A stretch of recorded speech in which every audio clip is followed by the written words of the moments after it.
got to stand up strong. Think the truth about themselves to understand what went wrong. I know we can find a way. I know we can find a way. I know we can find a way to stand up, stand up, stand up, and throughout the world today.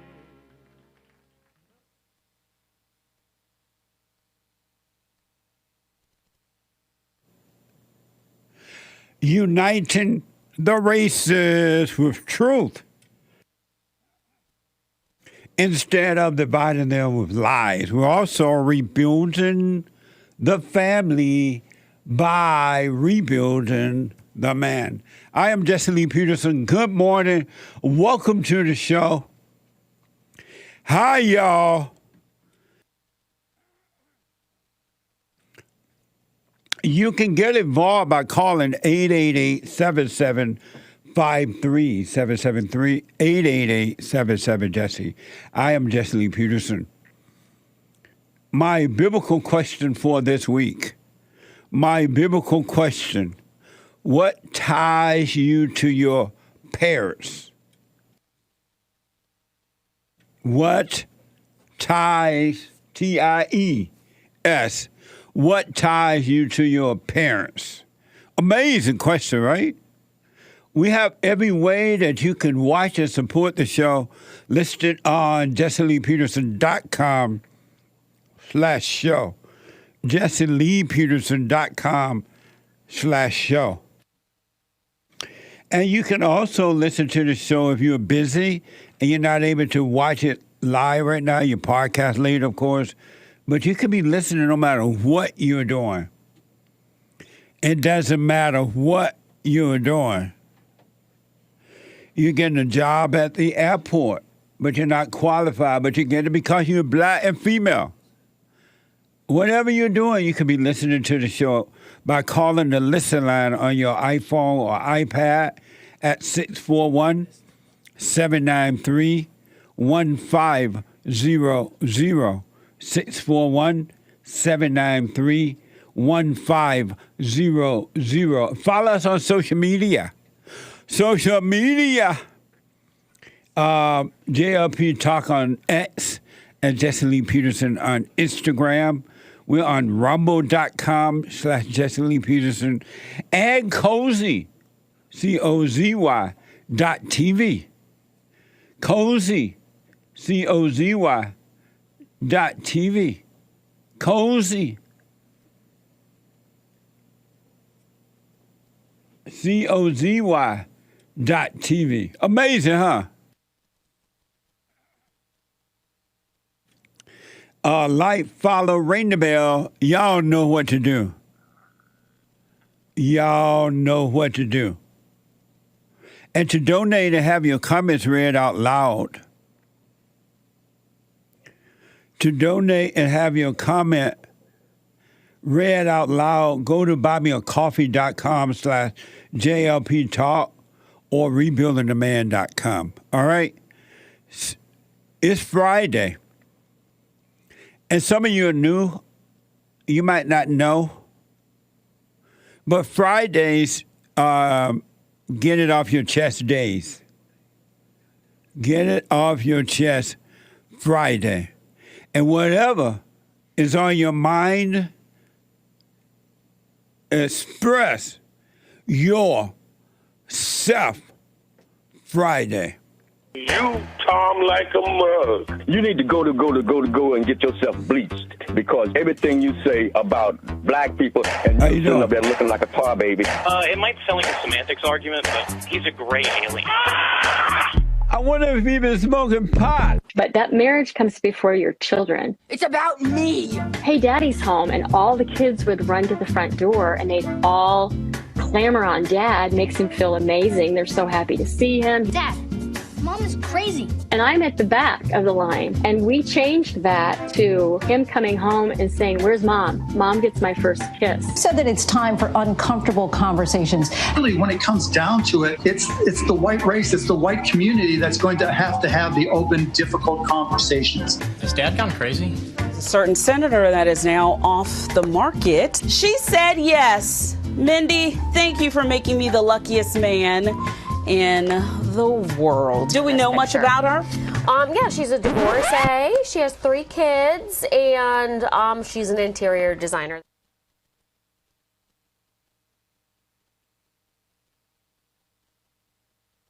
Amazing. So, 888-775-3773. I have a guest with me for a while here, and I will get to your calls and super chat. Very interesting guest, Joel Gilbert. And Joel Gilbert is a filmmaker, investigative journalist, political commentator, and in his film and book called Michelle Obama 2024, you may have seen it. Michelle Obama 2024, Joel does a deep dive into the life of the most popular woman in America. Here is a sample of it from Joel Gilbert. Watch this. Move all those things out of my way. Which one? Oh, yeah, we'll move. They could run Michelle Obama. And if they do... Welcome, Michelle Obama! Michelle Obama is the most popular woman in America. You know I hate politics. You can forget about the disclaimer. I'm convinced that Michelle Obama is running for president in 2024. Systemic racism, pepper spray, and rubber bullets on peaceful protesters. It turns out Michelle was never a part of the black community. In that household, there was fear. You talk like a white girl. You could get your butt kicked if you talk like a white girl. The only person doing white flight in the 1970s was Michelle Robinson. Michelle was no victim of racism. In fact, Michelle has been running from the black community her whole life. Hyde Park is the best neighborhood. And Michelle sold out the black community working for the mayor of Chicago. We're working to change the future of this nation. We need you. Are you in? Fundamentally transforming the United States of America. And to transform America, Michelle plans to rule America come Election Day 2024. Amazing. That's amazing. So you believe that Michelle, welcome by the way, you believe that Michelle will be running for president? I do, and I base that on what I saw Michelle doing once Trump got into office. Michelle started copying everything Barack had done before he ran for president. Barack had a voter registration organization called Project Vote in Chicago. That's how he got his street cred. Michelle started something called When We All Vote and got $26 million from George Soros for this voter registration group. Barack wrote 2 autobiographies, Dreams from My Father and The Audacity of Hope.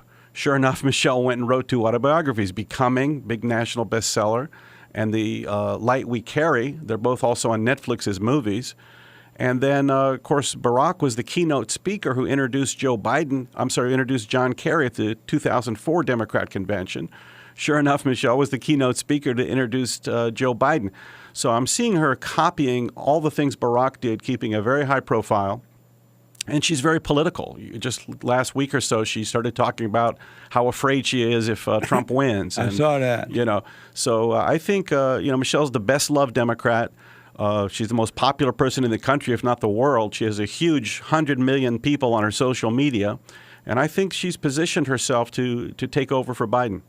And why do they love her so much when she's so evil? Well, she got 15 years of all positive publicity since she came on the scene in 2008.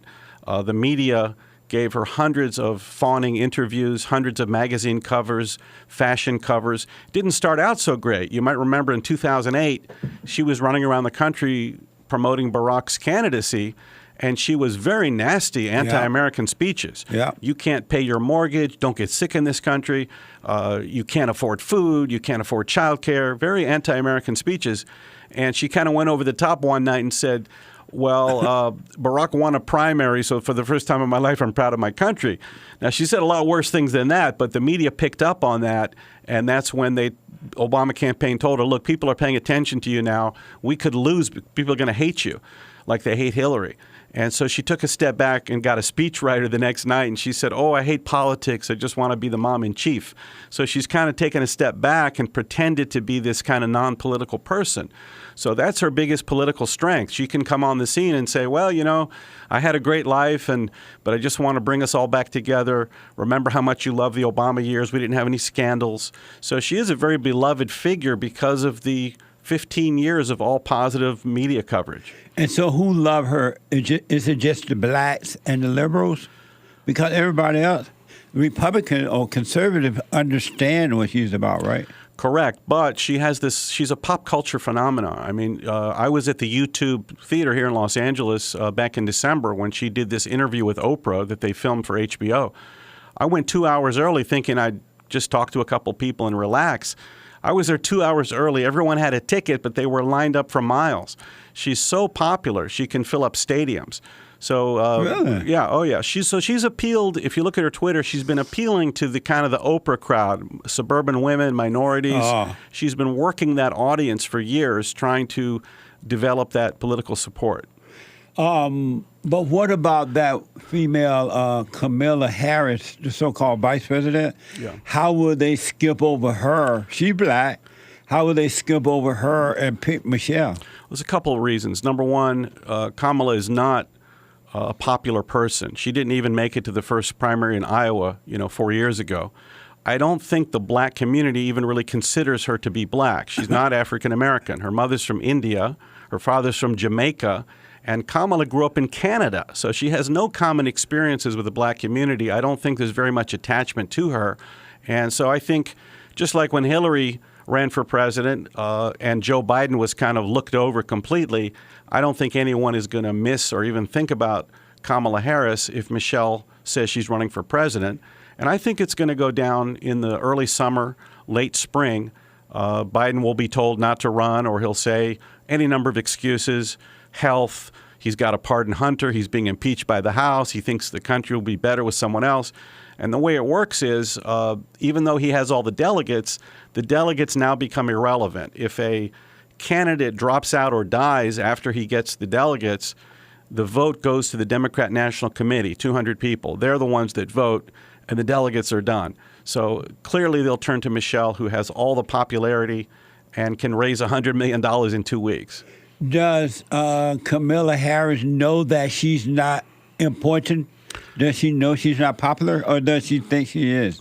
I think she's very aware, having dropped out of the Democrat election before the first primary in Iowa, and she sees the polls. She knows that she has very little public support.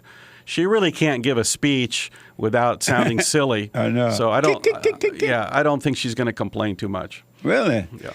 But the blacks don't have sense enough to know that Kamala is not black. All they see is a black face, and they don't know how to look beyond that. And it's like the same thing with Barack Obama, the false messiah. They thought he was black, and he's half white and black, and they just accepted him as being black. Well, let me update you, remind you on that. When Barack came on the scene in 2008, white people thought he was black, and they were like, "Oh, a black president, that's a great idea. We support him because we would like to have a black president." But the black people weren't actually fooled. They said, "Wait a minute, this guy's from a white family. He grew up in Hawaii and Indonesia. He grew up with his white grandparents with a white mother."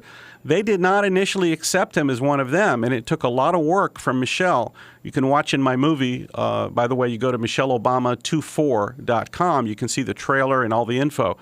But it took a lot of work from Michelle going to Iowa and speaking to black audiences to try to convince black voters that Obama was even black. So it took a lot of work. And Michelle would speak to these black audiences. She'd put on a phony urban accent. If a white person did that, you'd get arrested for a hate crime. Yeah. But Michelle put on a phony accent and pretended to be kind of one of these ordinary black folks to try to get them to identify with her and with Barack. Hillary did the same thing. Crooked Hillary. Yeah. I don't feel no ways turned. Right. I feel like going on. Michelle, you say that Michelle pretended to be a poor black girl growing up on the south side of Chicago when it was a totally different story? Correct, and that's what I do. I actually go to Chicago and I talk to 3 of Michelle's boyfriends, her elementary school teachers and classmates, principals, even her mother and her friends. So a completely different picture emerges. Michelle is not from the south side of Chicago. She's from South Shore, which was an middle upper class community on Lake Michigan. Jesse Jackson, also from South Shore. He never said he's from the south side. So Michelle was actually... she talks about this openly, even in her book, about she was not accepted by the black kids. They considered her to be white. They called her an Oreo, which is a racial insult. It means you're black on the outside, but you're really white on the inside. That's how I am. And she had no... I'm white on the inside, black on the outside. You're an Oreo. So you know Michelle. But Michelle had no black friends, and she talked about how they would beat her up for talking white and acting white. She refused to go to schools. They had a beautiful South Shore High School 1 block from their house. All black, nice school, but it was all black. Their parents sent them to a Catholic school, her brother, even though they weren't Catholic, all white. Michelle went to a magnet school an hour and a half away. They refused to study with black kids. So Michelle Obama was the black face of white flight in the 70s. She refused to study with other blacks. But Michelle lies and tries to put together this narrative that, oh, I'm just one of these ordinary black folks. I suffered from discrimination growing up, to manipulate the black community for political support. But it's Michelle who was never part of the black community, and she was afraid of them. She even says, I got her on tape in her tour, she said she was afraid to go out of her house because they would beat her up. And I track how Michelle, in her professional career, got her revenge on the black community as in Chicago, working for the mayor of Chicago. She was the assistant planning commissioner, and she kicked 20,000 black people out of the projects at Cabrini Green, made them homeless because the Democrat donor developers like Tony Rezko wanted the land near downtown to develop condos. So Michelle always filled the jobs of the white liberals. When they had a problem with black people, they couldn't hire a white person to kick 20,000 blacks out of their homes. Michelle would fill that job. As a black person, she would kick them out and say, it's going to be good for you. You're better off being homeless. Having proven she could do the dirty work, the University of Chicago Medical Center hired Michelle because they were having a problem with the Southsiders were coming to their emergency room and getting medical care and didn't have good insurance. So Michelle's job was for the Southside Health Collaborative. They hired Michelle to put them in these vans, and she would dump them back on the South Side in these crappy clinics in strip malls. And Michelle said, it's going to be good for you. It's better for you if I dump you in these crappy clinics instead of getting good health care. Michelle made hundreds of thousands of dollars exploiting the black community in her career, abusing them. But as a politician, she tries to fake this story that, oh, I'm just one of you ordinary black folks and I suffered from discrimination too. Give me the political power. Amazing. Why is it so easy for the liberals, both black and white, to make a fool of the blacks? They should just switch roles and just tell the blacks they could be white one day and be black the next day, and the blacks just fall for it. Why are blacks so dumb? I think they're getting smarter over time. I really do. And the worst. Why do you think that? Go ahead. Why do I think that? Well, I think the worst thing that they view, the black community, the worst thing for them is a sellout. When someone sells them out like Michelle Obama did. She sold them out to the white liberals to take away their homes and kick them out of their access to health care. And I think the trend has been that they're on to it. If you see the polls, Trump is trending with very strong black support, especially black males. Yeah. So I think it's changed over time. I don't think they're total suckers just because someone is black anymore. I think they're going to look a little deeper. Now, Michelle Obama, because she's so popular, she does achieve that for the white liberal establishment, the Democrats, because she's so popular. Oh, Michelle Obama, we love her. And she talks about nostalgia. Remember how much you loved the Obama years. So she's a great tool to trick everybody into thinking that she has their interests at heart, but she never had the interests of the black community at heart. Yeah. I remember when they left the White House, they moved into Washington, D.C. Right. They put a fence around their home to protect them, but they refused to put a wall around the borders to protect the American people. They live on Martha Vineyard, in Hawaii. They're living high on the hog. But yet the blacks are still struggling, at least most of them, and they still support her. It doesn't make sense to me. Well, the hypocrisy is just atrocious, especially with the Obamas. The first thing they did when they got out of the White House, they bought a home in Martha's Vineyard, the bastion of rich white liberals, and they live right there on the beach, meaning they're climate deniers. They believe that the climate change must be a hoax if you buy a house right on the ocean. So the hypocrisy is just appalling. And I think and hope, especially with this film, that when you see the real Michelle Obama, her real story as someone that exploited the black community her whole life, never had any black friends, and how she tries to fool them politically using a phony urban accent. Another thing she uses is her fashion, which we showed that in the film. Michelle was actually going to the Miracle Mile in Chicago. She had all the beautiful clothes from the designers like Ikram Goldman and Maria Pinto. She had a celebrity hairdresser from age 18. So when Barack was U.S. Senator, before he ran for president, Michelle was on the international best dress list for Vanity Fair, top 25 international best dress list. Wow. So she's this huge fashionista. Now she shows up in 2008 on the campaign trail for Barack, and she dresses as a homeless person. She doesn't comb her hair. She wears an old sweater and tries to whatever she imagined a black housewife looked like in the South in the 50s. That's how she tries to dress, to trick people. And she doesn't say, hey, I'm another Harvard lawyer like my husband, and I buy clothes on the Miracle Mile. No, she shows up pretending to be some black housewife from some TV show she saw growing up. So she's very manipulative. She uses fashion, her speech, and these fake stories of discrimination. One of them that I expose in the film is she's been talking about for years, and she even told Gayle King the other last year. She said when she applied to Princeton, her high school counselor at her magnet school racially profiled her and said, well, you're black applying to Princeton, maybe you're stretching, quote unquote, from Michelle. I found out, she never said what color the counselor was and never gave her name. Sure enough, I found out her high school counselor was a black woman named Nan King, who was also an assistant principal, church-going woman. And there's no way she racially profiled her. The worst thing she could have said is, Michelle, your test scores are so low, you might want to apply to some backups in case Princeton you don't get accepted. That's the worst thing she could have said. Right. She didn't racially profile it. So Michelle is all about faking a connection to the black community that she never had any connection to. That's amazing.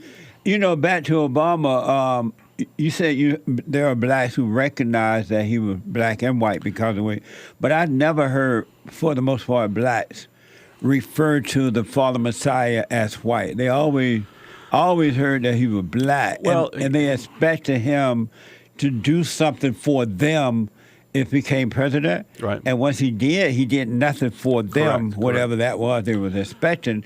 And they got mad at him because he was black and he did nothing for the black people. Well, they felt betrayed because that's what he sold it on. I mean, I see. Obama prepared for years to be in the Democrat Party and to be successful. You need to have that niche. And his niche was looking African-American at least, was to have that core voting group. Now, he wrote his best-selling autobiography, Dreams from My Father. Now, he grew up in Indonesia and Hawaii, a biracial state where the whites are a small minority there.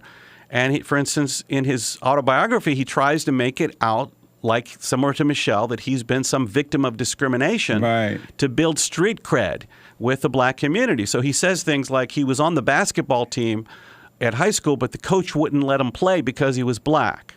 Oh, that sounds terrible. Well, guess what?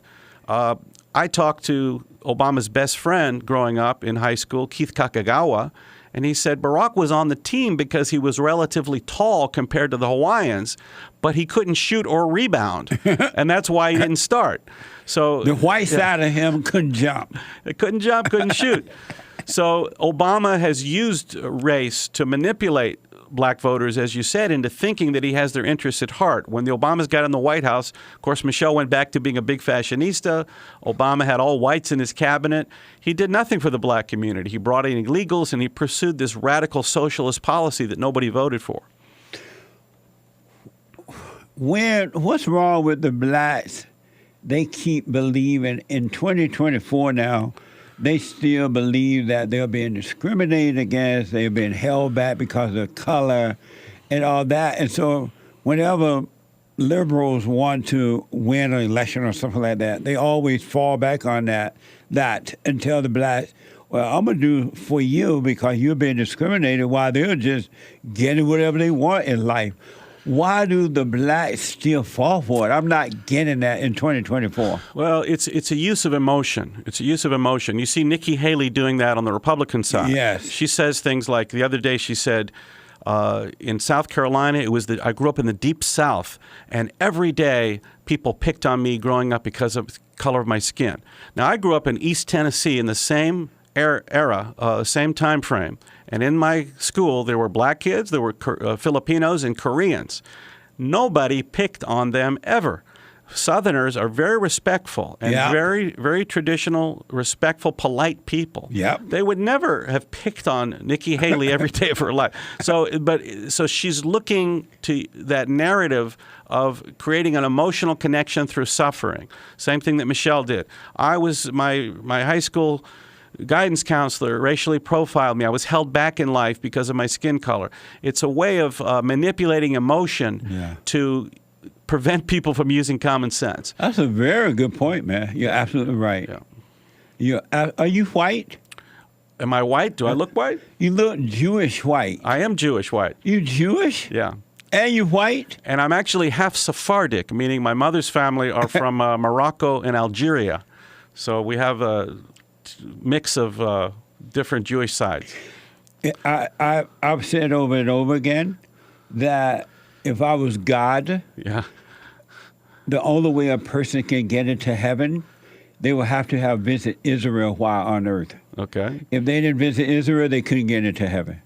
I love Israel. I went there and I walked through the Bible, saw this amazing stuff, and I grew up wanting to go to Israel. I finally had a chance to go. It was mind-blowing. And so hopefully everybody in the world get a chance to visit. Isn't that amazing? Yeah, I've been there. I have a lot of family there as well. Are you afraid because the Jews are under attack? Does that concern you right now? Well, I have a lot of experience in Middle East affairs. I studied this. I made 2 films about Middle East politics and Islamism. And there's certainly, I've been concerned and made a film about it some years ago, about how there's a general misunderstanding in the Western world and even in Israeli politics of the values and goals of the movement of Islamism in the Islamic world. And the misunderstanding of the goals of Islam and the values of Islam, political values, would lead to war. And that's what we saw happen in Gaza, because it was the Israeli leftist Jews in cahoots with American and European politicians that had this brilliant idea that after the PLO was defeated and kicked out of Beirut and sent to Algeria, that they would rescue the PLO and bring them into Israel, into Gaza and the West Bank, and by giving these territories to these terrorist groups, that peace would break out in the Middle East. It was a very flawed idea. And immediately war broke out, and they've been fighting skirmishes ever since, and it blew up into this huge war we have now in Gaza. What a mess. I deviated. I'm sorry. When will Michelle, I appreciate that. I'm going to have you back with that, too. Sure. When will Michelle announce that she's running, if she's going to announce, you think? I think Biden is going to go through the primary process, which will last a couple more months. And I'm thinking in May, June. Look, it could go all the way to the convention. But at some point, I think the people that put Biden, that covered up his crimes of his family and made sure he got in the White House, I think that they have enough information on him. Don't forget, he will be impeached by the House coming up. Hunter will have to be pardoned. There'll be enough terrible things going on that they'll be able to tell Biden, he's going to have to, the better of the country, not run again because Trump will win, which is what they're all saying now. They're kind of building that up. So I'm thinking in the spring or early summer, we'll see Biden drop out. And as I said, that's when the Democrat National Committee will be able to choose the nominee. What a mess. What a mess. That's right. Let me take a quick break. And when I come back, I have a couple other questions, and I want you to tell the folks how to get your books, your films, and everything. Thank you. All right. 888-7753-773. Quick break. Back in a moment. And I am going to get to all of your calls. Back in a moment. She knows she's still the boss.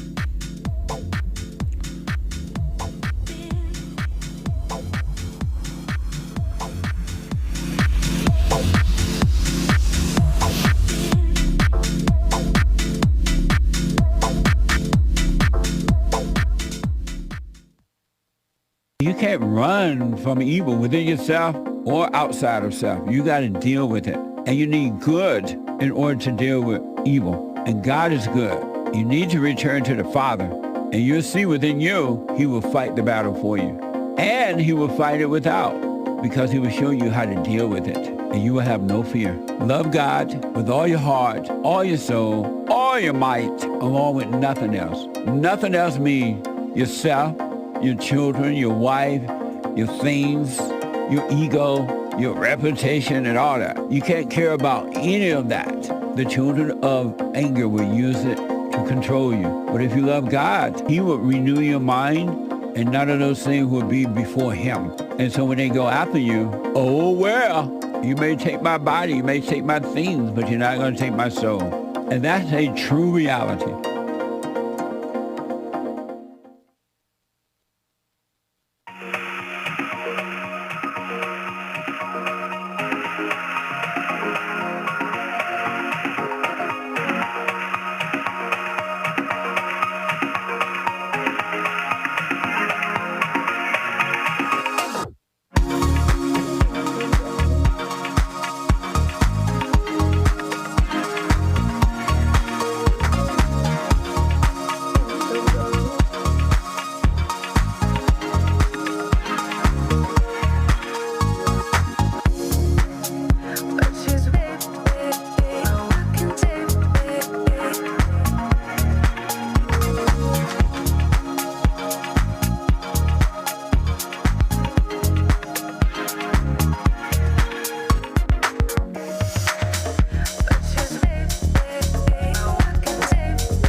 Okay, welcome back. Joel Gilbert is with me. He's a filmmaker, investigative journalist, and political commentary. And we're talking about this. Michelle Obama in 2024. We're going to tell you how to get it. It is a must-see. Michelle, the rock of the Obama family. That's right. It's a must-see. I'm a little surprised because I didn't think, to be honest, I didn't think Michelle would run because they already have one black female in there as vice president. And I didn't think that they could skip over her because whatever. But apparently it might happen. One other thing I want to ask you about, Joel, well, not more than, more than one. But it's been said that when Obama left the White House, he left a lot of the people that worked in his administration behind, that they are still working behind there in the government. Is that true? I believe it. I mean, he's had 8 years in office. He filled up the Department of Justice, for example. He hired 1,000 lawyers from the SPLC. He filled it up with radical attorneys. He filled up so many positions over 8 years, I think, such that when Trump got into office, he had trouble. Even if he gave a directive, an executive order, people wouldn't carry it out. So Obama spent some time doing what the radicals in the 60s, Obama's buddy Bill Ayers from the Weather Underground. Yeah, I remember him. I also show in my film, guess who Michelle's best buddy was in Chicago? It was none other than Bernadine Dorn, his wife, and also head of the Weather Underground, accused cop killer. Michelle worked with Bernadine Dorn for 2 years at the Sidley Austin law firm. And Michelle learned from Bernadine Dorn all that anti-American rhetoric we heard from her in 2008, including the politics of fear. That's what Bernadine Dorn used to talk about in the 60s. She talked about how we're all afraid of each other and all of our policies come from this fear. Sure enough, Michelle was talking about the politics of fear. So the influence that these 60s radicals had on the Obamas cannot be overstated. And so in the 60s, they always talked about, we're going to take over the country, but we have to be aware of the counter-revolution. We can take power, but they're going to come back. We have to be able to put them down. So I think Obama, what he did is he spent 8 years preparing that if they ever lost power, they'd be able to take it back. And that's how I think they look at the Trump years. They look at it as, well, there was a counter-revolution and we were able to fight it off. So that's what they're doing. Look, Michelle is very political. People don't understand how political she is. Charles Ogletree was a Harvard law professor who taught both Michelle and Barack in different years. And he said between Michelle and Barack, he would have thought it would be Michelle to run for president, not Barack. Amazing. Michelle's father was a precinct captain in Chicago. Her father's a politician. He had a patronage job. That's one of these cushy jobs that the Democrat elite give people to do their politics for them. He was a water inspector. So her father would show up at the water department and say, oh, that looks good. And he'd go home and do politicking. So Michelle was politicking with her father from 4 years old. She also grew up in Jesse Jackson's house. People don't know that because she was best friends with his daughter Santita. So she used to be in his house all the time when he was running for president. So Michelle started in politics about 20 years before Barack did. And that's what you learn about in my film. Why can't, two questions about that. Number one, why do these people hate America so much? I would think that every human being in America would want to make it better, add to it, build up on the goodness of America. Why do they want to destroy it?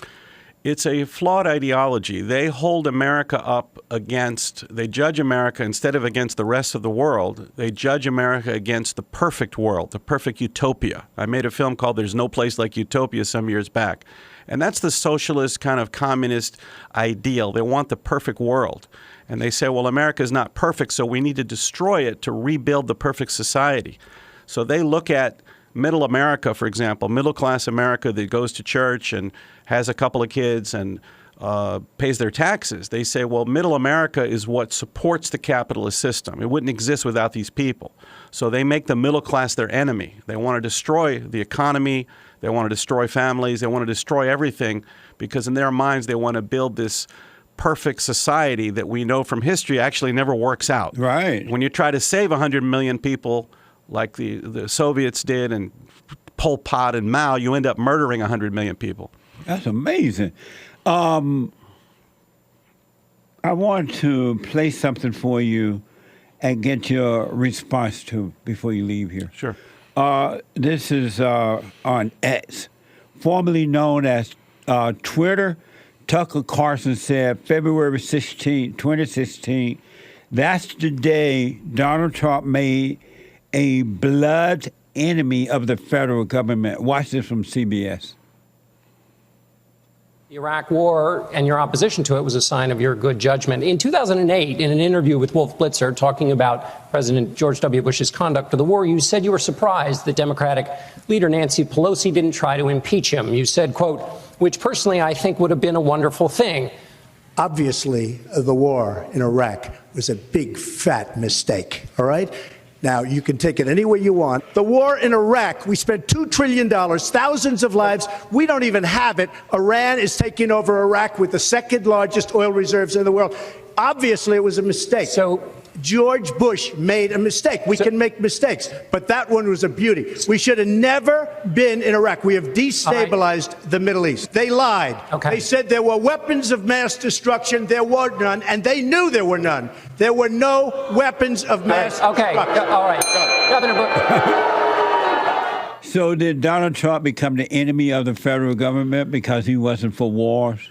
I think especially that one. Well, I think that's one reason. He wasn't for open borders. Right. He wasn't for high taxes. I mean, all of his positions were kind of a populist position of we the people, which ran and to this day runs in contrast to the elitists and the globalists that want to do their own thing. So that's why Trump was the enemy of everyone who had those agendas in mind. That's amazing. You know I call him the Great White Hope, right?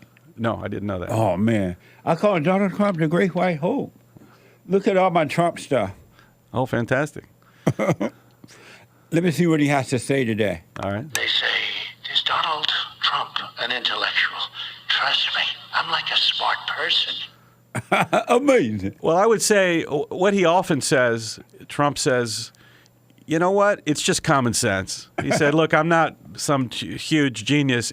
I'm just using common sense. Yeah. And I think that does pervade most of his policies. Absolutely. So you supported the Great White Hope? I am supporting Trump. I think he's the person that can, turn this stuff all around. Now, I think some of his weaknesses in the past has been he's good at firing people. I don't think he's done a great job at hiring people when he was in office. Yeah. I think he has to improve on that. And there's going to be a complete, if he's reelected, there's going to be the entire deep state, federal government, bureaucracy, media complex is going to fight him tooth and nail the entire time. Yeah. Don't forget, Biden has made such a mess of things, he's probably neutralized the Trump's term if he wins, because he'll have to spend several years just trying to fix what Biden did. I know. What a mess, huh? Yeah. I never imagined that America would be in such a mess that it's in right now with the illegal aliens, with the division of the races. They have us more divided than any other time, and it's just a mess. Well, this really started with Obama. I mean, Obama brought on this racial politics, I think, as a way to get power, because blacks and whites were, the polls were showing about 70% when Obama was elected. 70% of both blacks and whites thought race relations were good. I grew up in the 70s in Tennessee, in East Tennessee. Black and white kids were all together. There were no racial problems whatsoever. But then Obama got into office and he started using race to divide us and to keep power. Don't forget, the big event was when Obama was trying to get reelected. It wasn't really sure that the black community would come out again because things had gotten worse for them. Right. And that's when he picked up on the George Zimmerman, Trayvon Martin case in Florida to inflame the black community. Obama came in and said, if I had a son, he'd look like Trayvon. And he sent Al Sharpton down there, and the whole federal government got behind this whole narrative to inflame black voters emotionally. Now, I actually made a film about that a few years ago where I investigated. I found out that the key witness, Rachel Gentel, the chubby Haitian girl that was... Oh, that fat black girl. Right. She was 2 years older and 200 pounds heavier than Trayvon. Yeah. And she said she was his girlfriend and was on the phone with him before he died. I found out that wasn't his girlfriend. That was a different girl named Diamond Eugene. And they faked that witness. That was a fake witness they used to get Zimmerman arrested, and Black Lives Matter started because of that. And it's a whole story that you can learn about called the Trayvon hoax. What a mess. Yeah. I grew up in Alabama under the so-called Jim Crow law. Right. Pick cotton. You ever pick cotton? No. You have not lived until you pick cotton. So what I plan to do is buy a plantation down there and bring all the blacks back there, so I can teach them to work and be responsible and stop blaming the white man and think for themselves as individuals and not blacks. Okay. Don't, get away from the color thing and things will get better. But in growing up down there, black people and white people treated each other for the most part the way they would like to be treated. Yeah. The blacks were more independent. They had families. They bought land. They were free-thinking people. They didn't have some black leader over them. And I can't get past, though I understand it, I can't get past this idea of not thinking for yourself. And most blacks don't think for themselves. Well, it's we talked about it earlier. It's the politicians, Barack and Michelle Obama, were so insecure in their blackness because both of them had no experiences with the black community. They were both rejected by the black community. Barack had no black friends growing up. His friends in college were Pakistanis. But he wanted to be in politics, and he understood he needed that core group of black voters to support him. So he would use race and racism to inflame them. Michelle Obama, ironically, has the same problem. She was never part of the black community. The kids beat her up and called her an Oreo for acting and talking white. She abused them and exploited them in her career to make money. So they're both so insecure, they both rely on using racial innuendos to try to endear themselves, because there is this thing in the black community where if you believe that America is not racist, you're kind of not authentically black. Yeah. And the more you believe that whites are racist and America is racist, the more you are authentically black. Yeah. So to get street cred, the Obamas realized we have to claim racism, even though they were the ones, Michelle was the ones who was the most racist toward black people for her exploitation of them. I don't believe race. I know racism does not exist. It's a battle between good and evil, right versus wrong. You're either on the side of evil or good. It's a spiritual battle. It's not racism at all. And that's one thing I want all people to understand, but especially the blacks. The word racism is just made up to deceive them. Either you're on the side of good or evil. It has nothing to do with color. Well, I'll agree with that. Just think how silly it is. Here, I grew up in the 70s in East Tennessee, a small town. Black and white kids were all friends, even to this day. So the idea that because of the color of your skin that someone might like you or dislike you, at that time we believed and still believe in Martin Luther King's concept that you judge a person by the strength of their character. The idea that today, 40 years later, 50 years later, that people are talking about skin color Yeah. being the defining reason to hire someone for a job or promote them or see them on TV is just absurd to us. I was on a plane last week. I had to go to Texas. And when I got on the plane, I saw this black female pilot come out of the cockpit. Was it United Airlines? It was Delta. Delta, okay. I'm like, what the? And I'm like, I asked the flight attendant, is she a pilot? Yeah. And she's like, yeah.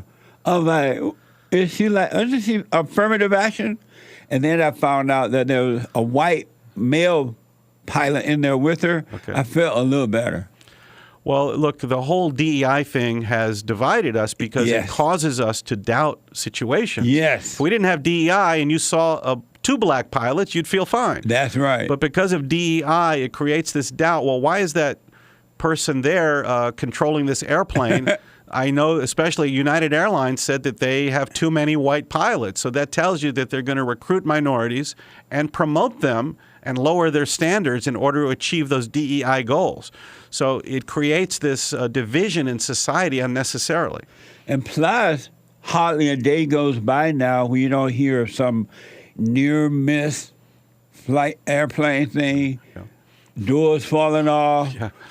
It's a mess. And so what are you to think, knowing that they're hiring these people because of their color and gender, and all of a sudden everything started going bad in the sky, what do they expect you to think? Yeah, look, like some jobs don't matter. Like they can say, Karine Jean-Pierre, she's a black lesbian, so she qualifies for press secretary, and she can talk and she can sound silly, and it kind of doesn't matter. Right. Or even Kamala Harris was definitely given the vice presidential nod because of her skin color, not because she was a great politician. But when you talk about flying airplanes, that's a whole different story. And putting the bolt on the door to make sure the door doesn't come off in the middle of the flight, then it's very consequential. What a mess. You see my cotton sack? Did you know there was a cotton sack? Oh, what's that for? Picking cotton. Oh, no kidding. All It's right. from the good old days. No kidding. Amazing. Interesting. You have never seen one, huh? No. Wow. I can't imagine living in America and never even seeing a cotton sack. Never saw one. Those are the good old days. Amazing. You know what? I've kept you longer than I know you planned or I plan to have it. No problem. But it's been fun. And so tell the people how, first let me ask, you're such a good producer. Really, really amazing kind of work you do. Have you been attacked? How's that going for you? I've had issues over the years. I'm pretty well known for a film called Dreams from My Real Father that came out in 2012, where I made the case that Barack Obama, he was actually raised by an American communist named Frank Marshall Davis in Hawaii. And this guy was a communist ideologue. He was also a Soviet agent in the Cold War, and he raised Obama and radicalized him. And I made the case that Frank Marshall Davis was probably Obama's real biological father. He looked just like him, and Obama looked nothing like the Kenyan Obama. So I made the case that the Kenyan Obama was just kind of a cover story for the fact that his mother had an affair with this guy that ended up raising Obama for some reason. So at that time, I remember I was attacked by, of course, MSNBC, BarackObama.com attacked me. The IRS denied all my business expenses. I had to go and get that changed back. Wow. So I've had a few issues. I got subpoenaed by Robert Mueller. So they don't like it when you expose what they're up to. How do you deal with challenges like that? How do you handle things when you're attacked? Well, in that case, I had my accountant would go and meet with the IRS and got that overturned. The subpoena from the Robert Mueller gang, I actually told them I wasn't available when they wanted me to come. And they ended up not rescheduling me, so I never actually testified. Oh, okay. So you just got to fight it. I mean, much as Donald Trump is doing, what are you going to do? You go and fight it and expose their corrupt cases. Amazing. So tell the folks how to get Michelle Obama 2024. Yeah, it's your website you go to or whatever. MichelleObama24.com. You can see the movie trailer, and it's also a book version. MichelleObama24.com, and then you can live stream and watch the movie live on SalemNow.com or Amazon Prime Video, and then you can get the DVD version or the book version on Amazon.com. Amazing. Joel, thank you for coming in, man. I totally enjoyed talking to you. All right. You're a smart guy. Well, we'll do it again. Amazing. Thank you so much. Thanks a lot. I appreciate it. All right. 888-775-3773. Check it out, folks. Let me know what you think. Let me hear from you about it, all right? Thank you. Let me go to the busy phones. Who is this on 3? Raj, a first-time caller out of Florida. Raj, welcome to the show. You're on the air. Hey, thanks, Jesse. How you doing? All is well, sir. All is well, indeed. I called with a couple of things. You want to listen? You just finished the interview with the guy. But I wanted to ask, first and foremost, I've been watching you for a little over a year now, and I've heard you say some things about the deity of Jesus and maybe him not being God. So I just wanted to hear it from the horse's mouth. How do you feel about Jesus and his deity, or if he is a God to you? You said, how do I feel about Jesus and his daddy? No, Jesus being God. How do you feel about his deity? About him being God. What's a deity? A deity is just a fancy nomenclature for God. You know. So you don't really know what it means? No, I do know what it means. That's why I said it. That's why I used it. So your question for me is what? I just wanted to know. I have another question after this as well. But okay, Jesus is the Son. Where do you stand with Jesus? Is he God or is he not God? He is the Son of God. There's a Father and a Son, and he is the Son, and the Father dwells in the Son. So you don't think the Father is the Son and the Son is the Father? Because he said how can the Father be the Son? How can the Father be the Son? That's God's power. He could so be. Do you have a daddy? Do you have a father? Of course, but we're is your father the Son too? My father is a son. Yeah. Your father is your son? No, I said he is his son. No, he's not my son. He is a son, but you're the son, and your father is the father, right? Right. So but why don't that is a logical way to say it. I understand. But that's a true way to. What do you think about that? But Jesus say out of his mouth. Hold on a minute. Hold on. Hold on. All right. What do you think about that, Joel? I think, Jesse, you're being very logical, and that's the correct idea. As you put it, they cannot be the same. Right. How come people think the Father is the Son when Jesus even said, my Father sent me? It's not me that's doing the work, but my Father that's in me. Right. And greater work shall y'all do that I'm doing, so don't be worshiping me. But yet the people made him the God. What a mess, huh? Go ahead. Can you hear me? I can. Go ahead. Okay, all right. But Jesus also said the Father and I are one. Right. And then also in another part. Okay, let's deal with that first. He said the Father and my daddy and I are one. My daddy dwells in me, and he worked through me. Yeah, he said that because he's showing them that he does the works of his Father, what he has seen and witnessed. And so if you're doing the work of his Father, if he made it clear, I'm doing the work of my Father, why do you still think he was the Father? Because he said the Father and I are one, and that they shared glory before the earth was. Are you black? Yeah, I'm black. Oh, no wonder. Hold on. Hold on. Let me take a quick break. 2 more hours to go. 888-775-3773. Back in a moment. Now, I totally disagree with the way things are going, but you can't be angry because that's what the enemy wants. He wants to control you. They do things to make you mad so they can control you. It's like being married. And the wife would do things to make you mad, or she'll do things to make you feel good. And men do that to women too when they want something from the woman, especially sex. They'll make her feel good or they'll make her angry. And the woman's gonna have to say, you don't want to be angry. You want to speak up. You want to disagree with what's going on. It's wrong, but do not be angry. Then you won't have fear. You won't have doubt. You won't have worries. You'll be able to see, but you got to stay away from anger. That's why you must forgive your mothers and your fathers so that you can overcome the spirit of anger. It's a spirit and it's wicked. Nothing good in anger because it has no love, folks. You need love to defeat evil. And love is not a weakness. It's a strength. It's from God. It's His nature.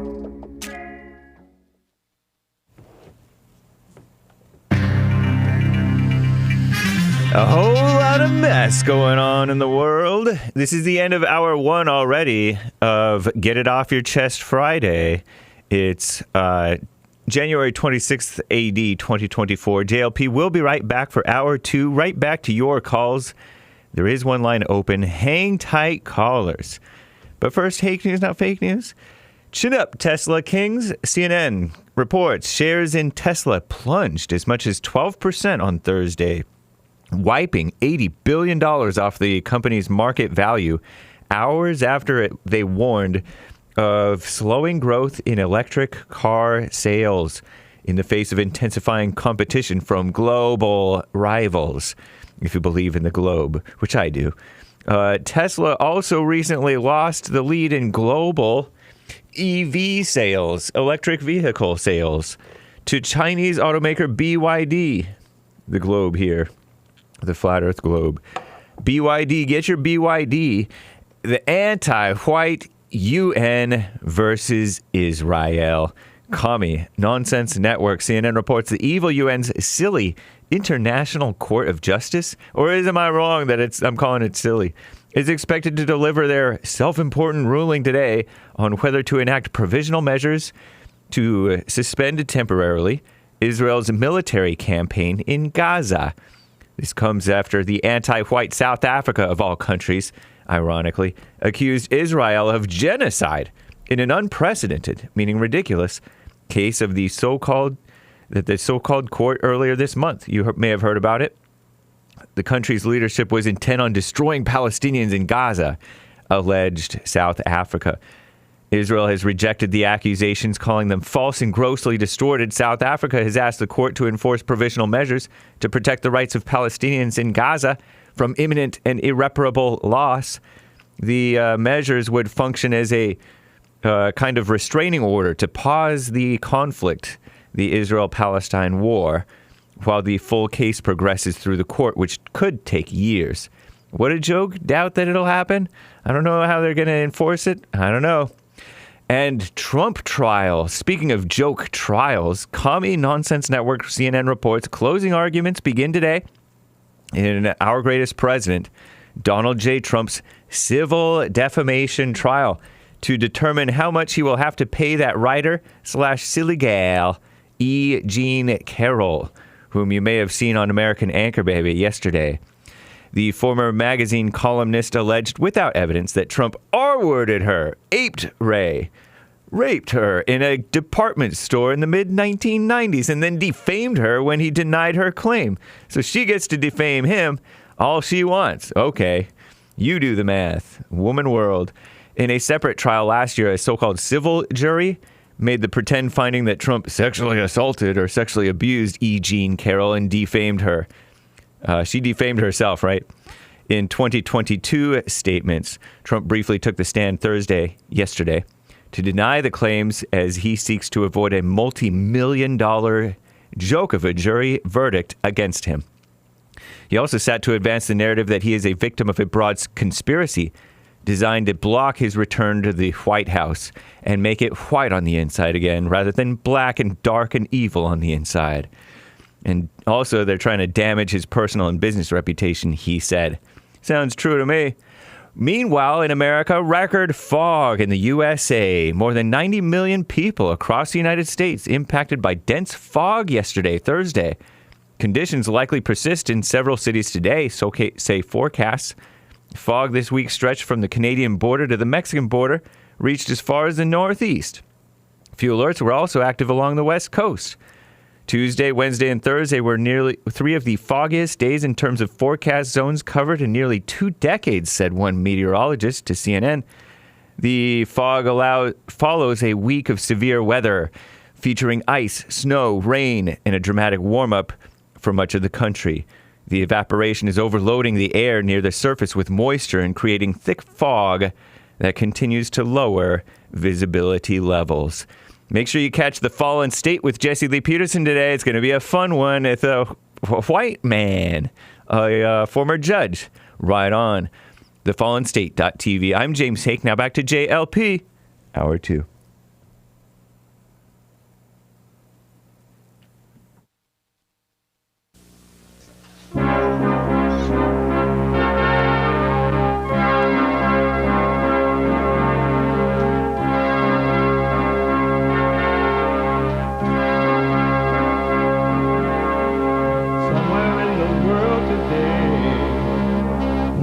To stand up strong, face the truth about themselves, to understand what went wrong. I know we can find a way. I know we can find a way. I know we can find a way to stand up, stand up.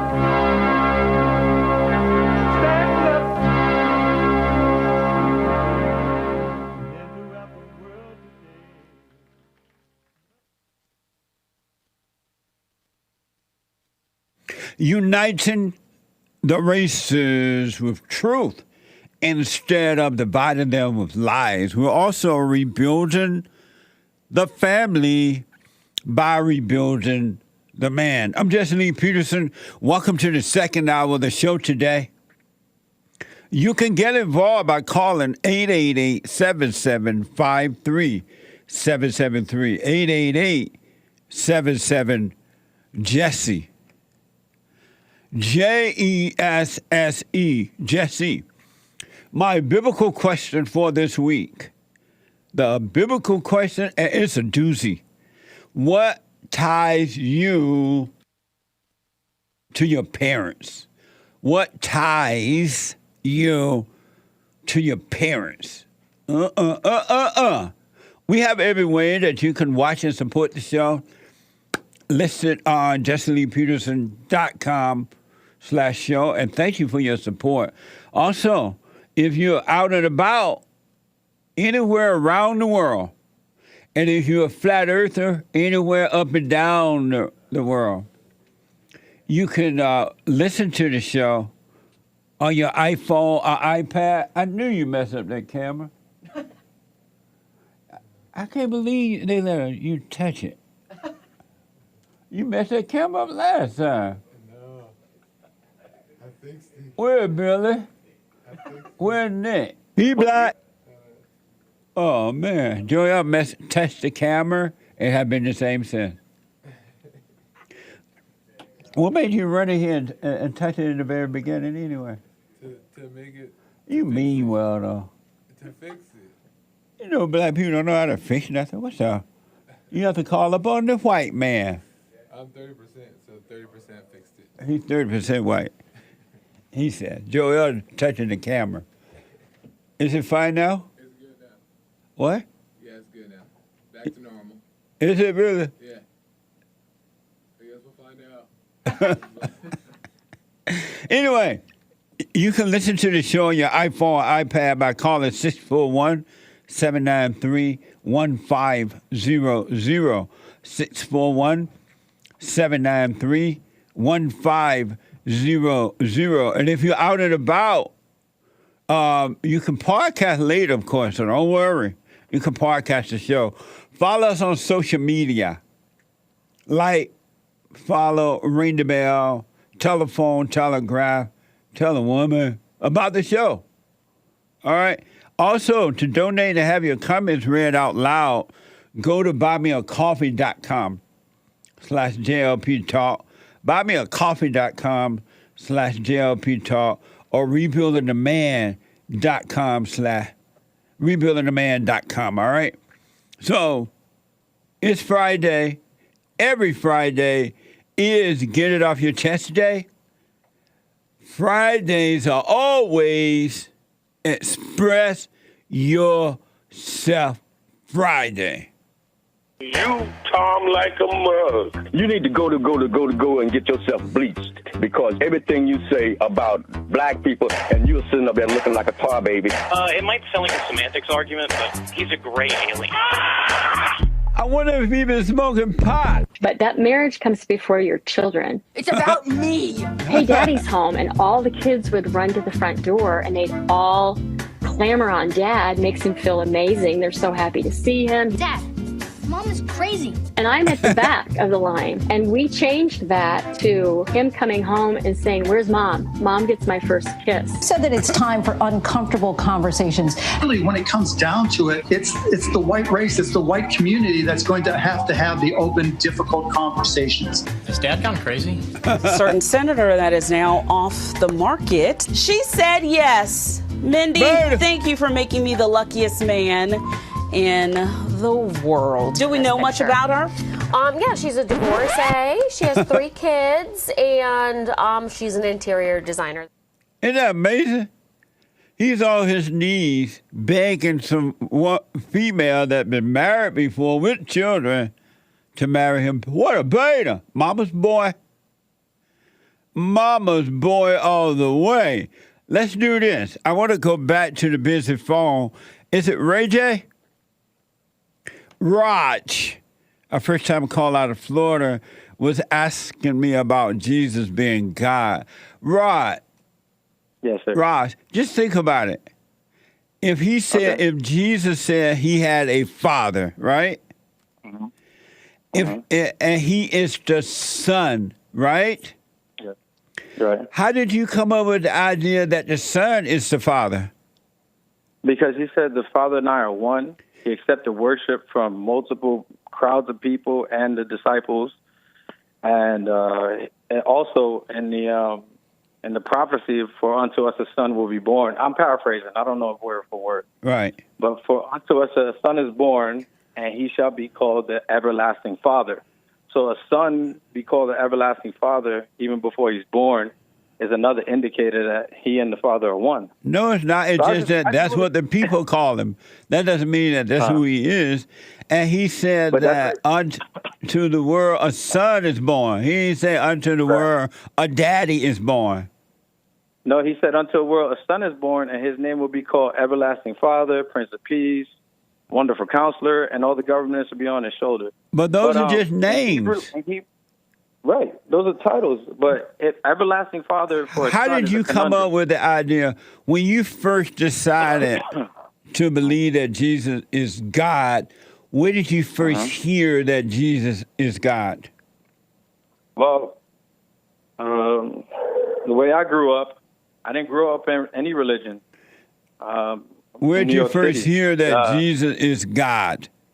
I first heard Jesus is God when I started following other religions, and then learning the falsehoods of those, and then finding out the truth in Christ. And what good has it done you to believe that Jesus is God? What good has that done you?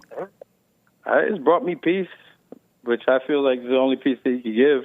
It brought so you have perfect insight peace into his word. You have perfect peace.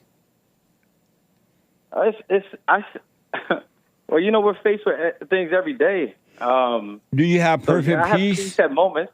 I have peace at moments. Do you have perfect peace? No, of course I don't have perfect peace in this world. And why don't you have perfect peace? In this world, in the age of deception, no, nobody has perfect peace. And why don't you have perfect peace? You believe Jesus is God. Why don't you have perfect peace? Well, in Hebrews 1:8, the Father is actually calling the Son God. So you believe that Jesus is God. Why don't you have perfect peace? I don't have perfect peace because we got the fallen Messiah, who's a Shia Muslim, married to a tranny. But what that have to do with you, though? All the black people, because I'm being called Uncle Tom for exposing the truth. But what that have to do with you? You are your own world. You believe that Jesus is God. Why would you allow the outside world to interfere with your world? The outside world definitely interferes, especially because I believe if you have any hate, right, you have no love. So you have anger? No. I don't have anger. I'm saying. But if you have no anger, how is the outside world able to disrupt your world? And I'm going to explain it. Okay. So with that being said, if I know the food is poison, Jesse, and I say I love you as a brother, and I allow you to eat the food, it's not true love, is it? Because I allowed you to get poisoned. I allowed you to get hurt and die. That doesn't make sense to me. So with that being said, that doesn't make sense. That's not a good example. Okay, well, just hear me out. A bunch of us blacks have subscribed to the narrative of we're somehow at a disadvantage because of our skin color. The white man's holding us down. Right. And I never felt like that. I was taught that. And once I was taught that, I then got angry. I then started having resentment towards white people. So I had to break out of that, relearn everything, relearn real history. And there's no anger in me. There's no bitterness. I'm just trying to get people to unsubscribe to the black narrative that we are victims. But what you don't realize learn is the truth in it. What you don't realize is that you already had anger before you were taught that the white man was your problem. Because had you not already had anger, so what now? I said, yeah, from my mom. Right. And so that's why you fell for another. That's why you fell for another lie. You forgave your mother? The lie in Christ? You forgave your mother? I forgave her. I'm sorry? I had to. That's the only way I was able to have some peace. Right on. That's right, man. Yeah. So did Jesus quote the scripture? Yeah, he quoted the scripture, yeah. And he said before Abraham you are God, right? You are God. No, he didn't. In those phrases, that's what the Muslims, because I debate Muslims a lot too. And they say you that debate thing. Muslims? Where he says, I am God. Yeah, I debate Muslims. Why? Why do you do that? Because there's a heavy source of Muslims in Orlando, and I'm friends with them, just naturally friends. Oh, I see. So the conversation comes up. I got you. And they're going around a black stone, they're kissing it. Let me ask you this because of time, and I got to run. When Jesus was about, remember he was going to, the soldier people were coming to get him, and he asked the disciples to go and pray with him for an hour. He said, I'm going away to pray. I'll be back in about an hour, right? Well, I don't know if he said an hour. But when he was out praying, he said, Father. They fell asleep. He said, Father, let thy will be done for this. Because it was like really heavy on him. And he was like, seemed to be a little not wanting to do it or afraid to do it. But he finally said, Father, let your will be done, not my will. Who was he talking to then?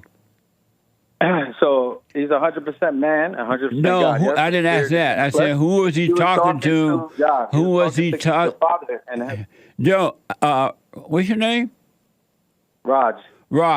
Who was he talking to when Raj? Who was he talking to when he said, Father, let thy will be done? He was talking to the Father in heaven, God. He would talk to his Father? Yes. And so if he was God, why would he be talking to his Father God? So the flesh... No. Answer that. Answer that first. I hear you. No. I did answer. I'm answering it. Why was he calling God Father? Why didn't he just talk to himself? I mean, well, he was praying. No, why didn't he just pray to himself, talk to himself? Why would he say, Father, let thy will be done? You know what? That is a good question. Can I ask you a question with that? No, answer that first, and then you can ask me the question. I answered it. No, you didn't. I don't know why he would. I think he was showing an example because he is the perfect example for us men to follow and emulate. To go what kind of example he was showing by telling his Father to let his will be done when you're thinking that he was the Father? That's not a good example. Well, this is what I get from what you just said. When God, that's a good question. When Jesus was actually about to be let's deal with that only. Don't run away from that. Okay. No. If he was God, why would he say, Father? He was even looking up in the sky. Father, let thy will be done. So was he saying that out loud to the Father? Why was he saying, Father, let thy will be done if he was God? Okay, so one, the disciples fell asleep when he asked them to why was he saying, Father, let thy will be done if he was God? He's just praying to the son is praying to the Father. And so if he is the Father, why does he need to pray to the Father? Why does he say before Abraham was? No, we ain't talking about all that. If he was the Father, right. If he was the Father, why did he have to pray to the Father?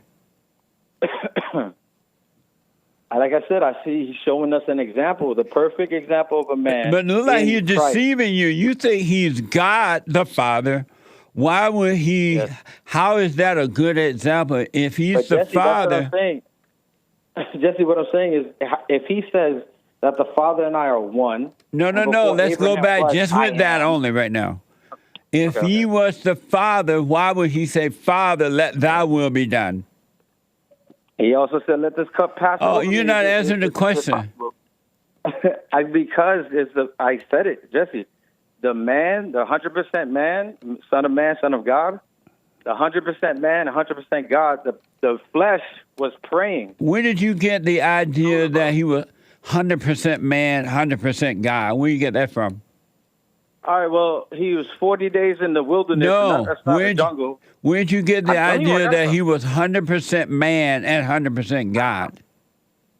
The Bible says it, one. Where does the Bible say he was 100% man and 100% God? Okay, so can a man survive? Where in the Bible does it say he was 100% man and 100% God? Matthew. Matthew what? Matthew what? I'm not a Bible thumper like that. What does Matthew say about that? Matthew said that he was 100% God in nature because he said, "Oh, when will we see the Father?" And he said, "Have I been with you that long that you don't recognize me?" Matthew has never said he was 100% man, 100% God. That's not in the Bible. In those words? That's not in the Bible. He is. That's not in the Bible. Okay. It's not in the Word. I seen you stump people with the same kind of, tactics, man. Like, it's not in the Word. It's not in the Word. But so why are you saying it and you believe in the Bible and that's not in the Bible? Why are you saying that? No, that is in the Bible. No, it's not. Ain't nowhere in the Bible where it says Jesus was 100% man and 100% God. That's not in the Bible. Say 100% because he's fully.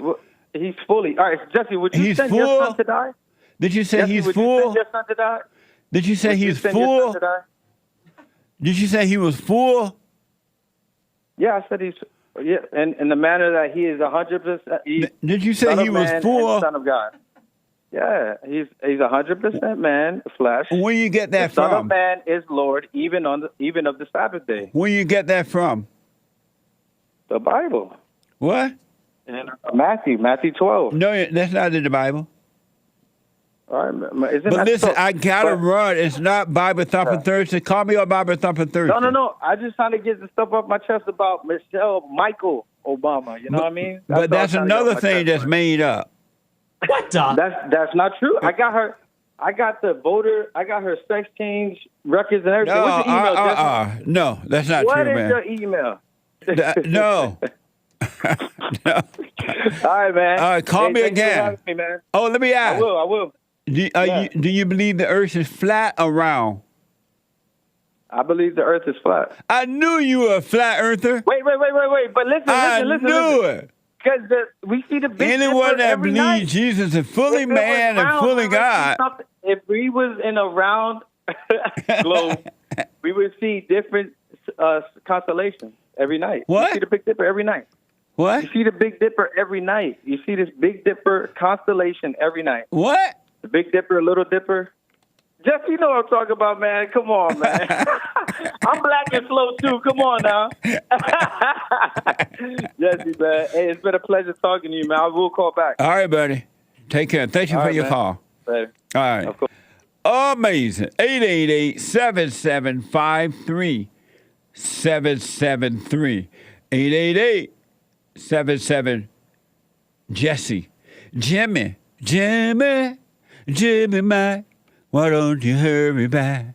Jimmy is a first-time caller out of Minnesota. Jimmy, welcome to the show. You're on the air. God bless you, Jesse Lee Peterson. Happy Friday to you and the crew. How the heck are you? Thank you, Jimmy. I wish the same for you. All is well. Very nice. Jesse Lee Peterson, I thought it would be great if I voted for you if you went up for president. And I think, how would you deal with this Biden nonsense? He's battling Texas like a goofball, a stinky goofball. How would you deal with this godless government that's going on right now, Jesse Lee Peterson? You know who I blame for what's happening in Texas is our U.S. Supreme Court, because they went against the Constitution by telling Biden that he could take down the wire. The states are responsible for and can take care of themselves, especially during an invasion, and we are being invaded. So I was surprised, but yet not surprised, that the Constitution gave in to Biden about taking down the wire. We're losing it all in our country, even in the Supreme Court of America. And at least one or two of the people that Trump put in, they went along with the Democrats saying that Texas had to take the wire down. Were you surprised that the courts agreed with the government, with Biden? Are you asking me? Yes. I don't think there's too many things I agree with Mr. Biden there, Jesse. This guy's a real schmuck. Yes. He's a big schmuck. But, I don't believe it's Biden running the government. I don't think Biden even know he's the president. He reminds me of my father. And I don't know. I haven't seen his records. No one has said that he has. He reminds me of my father. My father developed Alzheimer's before he expired. And he started forgetting things. He started walking around looking like Biden. And I think somebody else is running the government. I just don't believe it's Joe Biden running the government. It's like that little goblin guy from Lord of the Rings who's secretly whispering to the king. It's that creepy little gal with the afro that speaks to at those hearings. Oh yeah, she's like the little goblin whispering in Biden's ear. Yeah, it's a mess, man. So, do you think Trump gonna win? Yes, I think so, Jesse. But I would vote for you if you are. But I think Trump's going to get it, and we're going to get this border nonsense figured out. That's what I think. Hope so, man. It's a mess, and they're doing it for the votes. They don't care about we the people. They care about themselves. Jimmy, thank you for your call, and I hope I run one day, and I'm going to depend on you to vote for me. I'll vote for you, Jesse. God bless you. I love you. I love you too, buddy, and thank you. Thank you. All right. I was surprised that the courts, U.S. Supreme Court, went along with the liberals about taking the fence down around Texas. But I was surprised, but yet not surprised, because I know that some of the people that Trump put in, I knew, especially that woman that he put in while he was in office, she wasn't going to stand for a conservative principle. The reason is because she was a married woman. She doesn't even care about her own children. She'd rather be out working and letting the children suffer. She didn't care about the man's children, so I'm not surprised she went liberal. Not at all. Let me go to George, a first-time caller out of Texas. Speaking of Texas, George, welcome to the show. You're on the air. Yes, sir. Good morning, Jesse. Good morning, George. Thanks for calling. Yeah, thank you for letting me talk to you. I just wanted to respond to the biblical question. What ties you to your parents? Well, when I was my experience when I was born again, it was about 2 to 3 weeks after I was born again that I saw, or actually I heard, I was hearing my mom's voice in my head, and I noticed that I started to feel fear, doubt, everything that you talk about, right? And then all of a sudden, I started to feel like if I was dying, right? And I just saw like a black cloud leave my body. And I'm pretty sure that's what you talk about when, that old nature that God rebukes you, from the old nature, but it sounded like her, but it was a black spirit, and it didn't want to leave. It didn't want to leave at all, and it felt like death. And I thought, after that, I called, like, oh, my mom's gonna die or whatever. But it was, I guess it was Satan playing with my mind. But it felt like death, like I can't explain it. It just felt like death, and it feels like I saw like a black cloud just leave my body. And I don't know if you've seen that movie Ghost. Have you seen that movie Ghost? I ain't afraid of no ghost. Yes, I've seen that. Right. Yeah, okay. I don't know if you remember the evil spirits that come out like. Oh, the middle, Ghost, that one with Whoopi Goldberg. Is that the one was in there? Yes, that one. Right, not Ghostbuster. I know what you're talking about. Yeah, and it looked like that. It was just like a black cloud, and it sounded like her, but it wasn't. It was like that spirit. And after that, it was like I was already free of that. And so what ties you to your parents? I would have to say that old nature that was put upon us from day one since Adam. So I would say that old nature was tied to my parents. And after that, it's like I'm not, I talk to them and I visit them every now and then, but it's like, it's just like anybody else. Have you forgiven your mother? Yes, sir, I have. Oh, good, man. And how about your father? Yeah. No, it was really always close to my father. I didn't. Right on. Yeah, so I always sound like, I didn't need to forgive him, but it was my mom that, when I forgave, and it was actually not really forgiving. It was kind of like letting go of the emotional, state of being, I guess. And I told her I needed to, become a man and all that. And how old are you? I broke down. 41. How much? 41. Oh, okay. And you say you broke down? Yeah, I broke down when I went to go forgive her because it felt like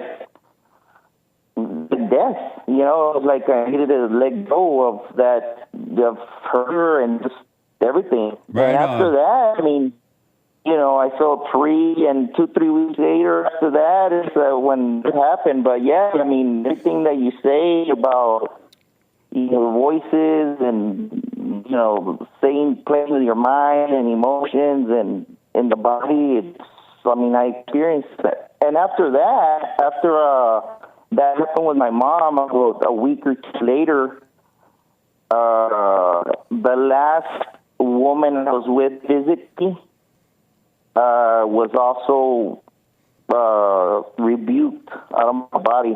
And it's the same thing. It sounded like her screaming and everything. And it felt like death. And it just, so it just got pulled out of my body. Amazing. Well, I appreciate you responding to the biblical question, George. And I will put my 2 cents in on Sunday. Thank you. Okay, thank you. I appreciate it. Amazing. 888-775-3773. Let me go to Jeff, a first-time caller out of New York. Jeff, welcome to the show. You're on the air. Hey, Jeff. Jeff going once. Jeff going twice. Jeff is gone. Amazing. 888-775-3773. Carter is out of Virginia. Carter, welcome to the show. You're on the air. JLP, what's up, man? All is well, Carter. Thanks for calling. Hey, I wanted to answer your question on your opinion of the death sentence. All right, hold on, buddy. Let me take a quick break. I'm at the bottom of the hour already. Hold on. I'll come back to you right after this break. And your super chats. 888-775-3773. Back in a moment.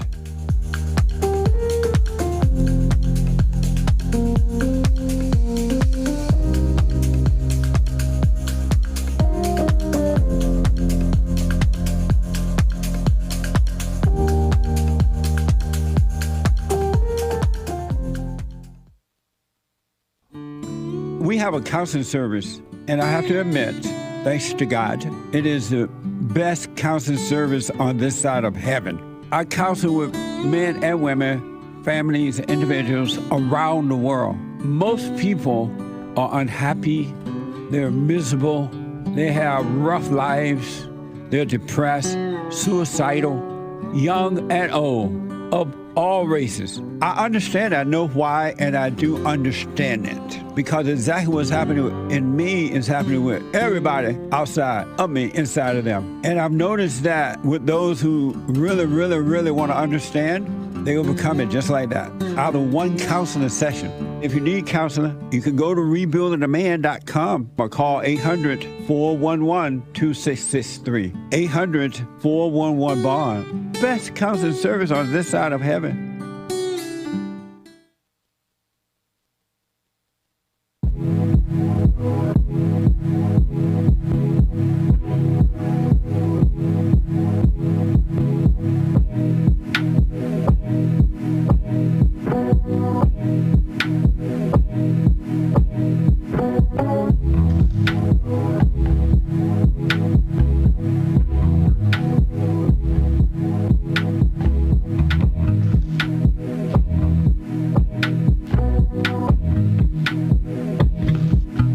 Okay, welcome back. 888, and there is one line open. 888-7753-773. I'm just trying to make sure. You're back in here messing with the camera again. I knew once you touched it, it's never going to be right. No. Until Billy come and repair it. Not true. Indeed. Oh, you did the same thing last time. I don't need to agree with him. Too late. Also, he messed up my computer. I know. Yours too? Oh, no. He didn't mess up your computer? Yeah, I can't see my callers or anything anymore. As soon as he walked in, everything went haywire. Haywire? Don't touch that. Wait. Sean said to leave it there. Okay. Can I walk in front? let's just put a side camera. We try to get stuff straightened out here, folks. It's okay. I'll do it. No, I got you. Hopefully. Oh, no, you do it. Okay. Just continue. What? Just keep going. Keep talking? Yeah. Y'all messing with everything. There's a circus in here right now. I know. I feel like we're all going to get yelled at by Sean. I don't blame Sean. Where is Sean? He should fire y'all. Anyway, brand new episode of The Fallen State today. Number one, the Hake Report is coming up at 9 a.m. this morning from 9 to 11 a.m. Pacific time. 9 to 11 a.m. Pacific time. And then at 12 noon, we have a brand new episode of The Fallen State TV. TheFallenState.tv at 12 noon. I had a very interesting discussion. We're going to get to it in a minute here. Hassan is trying to fix my computer back. We had a very interesting discussion.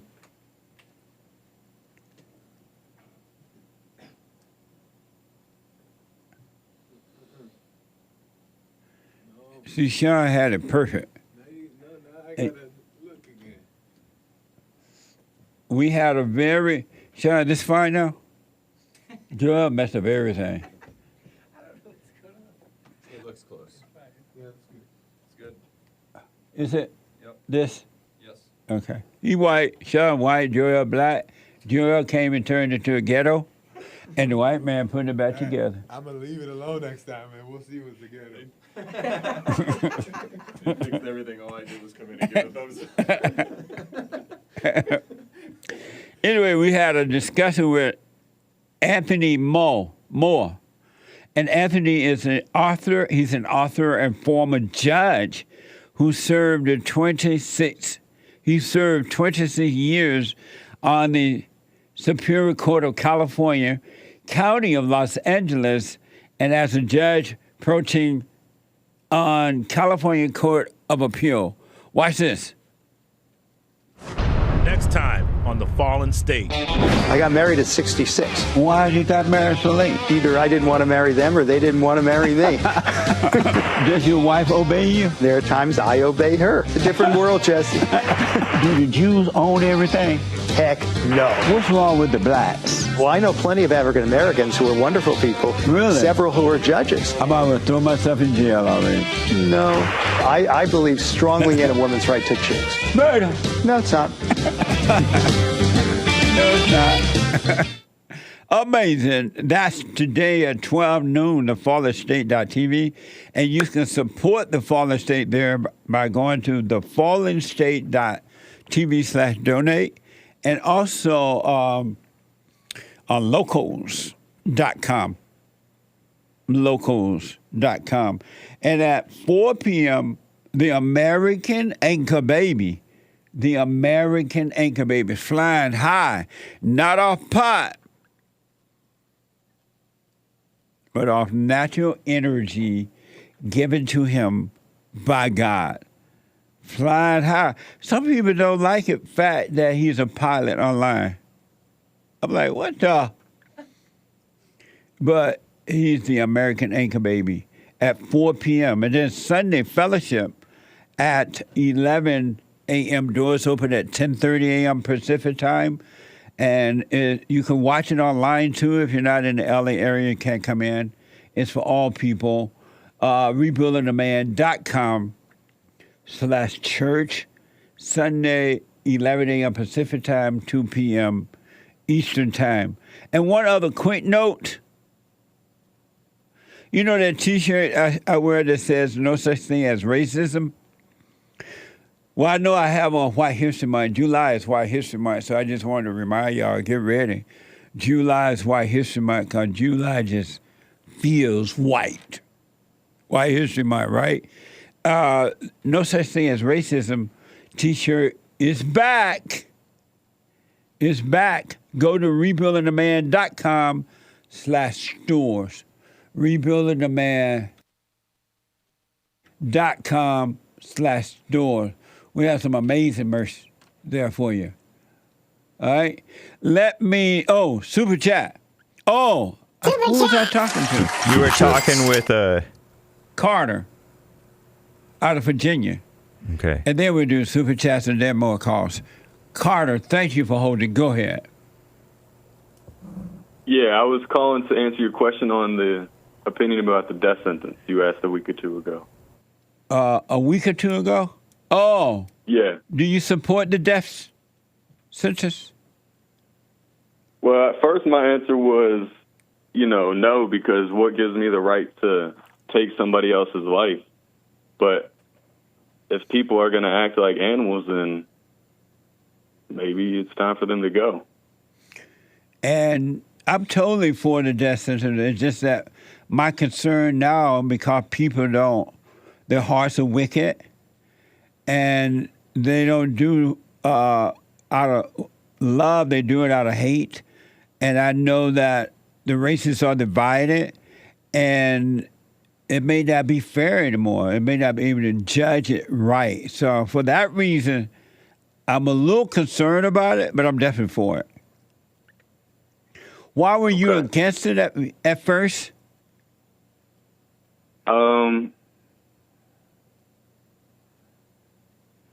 I don't know why I was against it, but I'm just young and don't know anything. How old are you? 19. Oh, okay. One last thing. Do you believe the earth is flat or round? I really don't care, but if I had to pick one, round. Oh, nice. You're not that dumb. No, I didn't say I was dumb. I don't know much. Don't know much. Right on. Well, I appreciate it, man. Yeah, I'm for it, but now I'm concerned, so I'm a little against it because the people are no good. Yes, sir. And can I answer your biblical question? What ties you to your parents? My answer is nothing. Nothing ties you to them? Nothing. When I want to do something, I do. When I want to say something, I do it. When I don't want to do it, right on. I don't. And all is just well, and it's a great relationship between me and my parents. Amazing. Well, thank you for responding to that. And I'll put my little 2 cents in on Sunday. I appreciate it. All right. Thank you, JLP. And keep giving out advice. I will. Young men, man. I will. I love Thank it. you. And I just want to learn more. Right on. Well, stay with the silent prayer and just watch those thoughts and don't identify with them. Don't call them you or anything. And the truth will guide you. It'll be amazing. I got you. But if it's the same thoughts all the time, what's the point of just sitting still and watch them every day if it's the same things? Eventually, it won't Eventually, it won't be the same thing. Eventually, if you stay with it and just watch them, don't do anything else about it. Don't identify with it. Don't try to run from them. Just watch them. Eventually, they will all disappear, and you will have a clear mind, and you will live a life without thinking. You're just walking the present of truth, and you won't be living in the past, which is an illusion, and you won't be living in the future, which is another illusion. You will just live in the present because you will have a clear mind.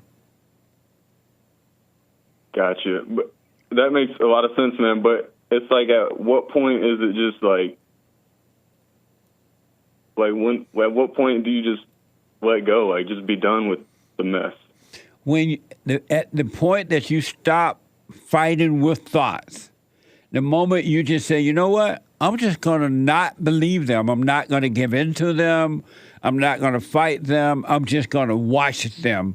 At that point, it's over because you're giving up and you're allowing the Spirit of the Father inside of you to fight your battle for you because you are not your thoughts. All thoughts and all emotions are lies. They're not real, the so-called good ones or the bad ones.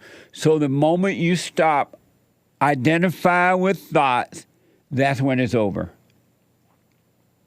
Gotcha. And I do that, and you know, living in that is amazing, but then I might fall back into a thought or feeling, and then the devil will start judging myself, and I go back into it. Well, when you do, just realize you're back into it, come back out. Even if you have to do it 1,000 times a minute, right? Just don't identify with it, and don't judge yourself because there is no you to judge. God is not judging you. There is no you to judge. That is the lie of the thoughts judging you, which is evil, and they're pretending to be you. When you go back into them, don't judge it. Just know you're in thought. Come back into the present. You'll be fine. Yes, sir. I do understand that the judgment is just another thought. Yes, absolutely, man. Amazing. All right. Thank you, JLP. And how old are you? 19. Man, if you stay with this, you're going to be walking on water. Just stay with it. But I have a question for you. Yes. If you didn't know your birthday, how old would you be? I would not be any age at all. I rest my case. That's right. Amazing. Thank you, man. Thank you, Carter. I appreciate it. Amazing. 19 years old. Can you imagine being 19 and waking up out of your illusion? All thoughts, all lies, all the time about anything. Isn't that amazing? And at 19, getting a hold of that, it doesn't get any better than that. You avoided a lot of nonsense, Carter. Stay with it, stay with it, stay with it. Amazing. There's a line open at 888-7753-773. Super Chat. Super Chat. Super Chats. Ben bought 5 coffees with no message. Thank you. Thank you, Ben. Someone bought a coffee, and coffees are super chats, guys. Buymeacoffee.com/JLP Talk. Hello, sir, says someone. Listening to the interview you did with YMH, Your Mom's House, that podcast. Oh, yeah. Check out Your Mama's House. Your Mom's House. Your Mom's House. Jesse Lee Peterson interview. You can find it on YouTube or Apple Podcasts. Sounds like you don't trust God's angel that is assigned to you to protect you. Listening to your interview on that Your Mom's House. I understand we want people to be qualified to do a job. However, when you get on that plane, should it matter who's in the cockpit? Yes. Is that fear? Yes. Because right you're up kind there. of fear. Because you're up there, that means everybody else is safe. What? Because you're up there, that means everybody else is safe. How's that? Because you trust God's angel to protect you and everybody around you. But the angels around me, ain't around everybody else. But if it's around you, how are you going to? So you're going to survive? You're going to survive the crash? The angels just hold me up. Man, they ain't gonna hold everybody up. Oh, okay. Because everybody else on the plane might not love what's right. You know, they may be loving their misery. True. And God ain't gonna be bothered with that mess. And plus, God gave you some sense to watch out for obvious imminent dangers, such as an affirmative action pilot. Especially if it was that's right. And these pilots now are there because of their color and gender. They're black, they're female, and they're not qualified. Or there may be a black male that's not qualified. So you better be concerned. What the? Thank you, though. Yeah, thank you, someone. Breakfast bought a coffee in SLC, Salt Lake City, Utah.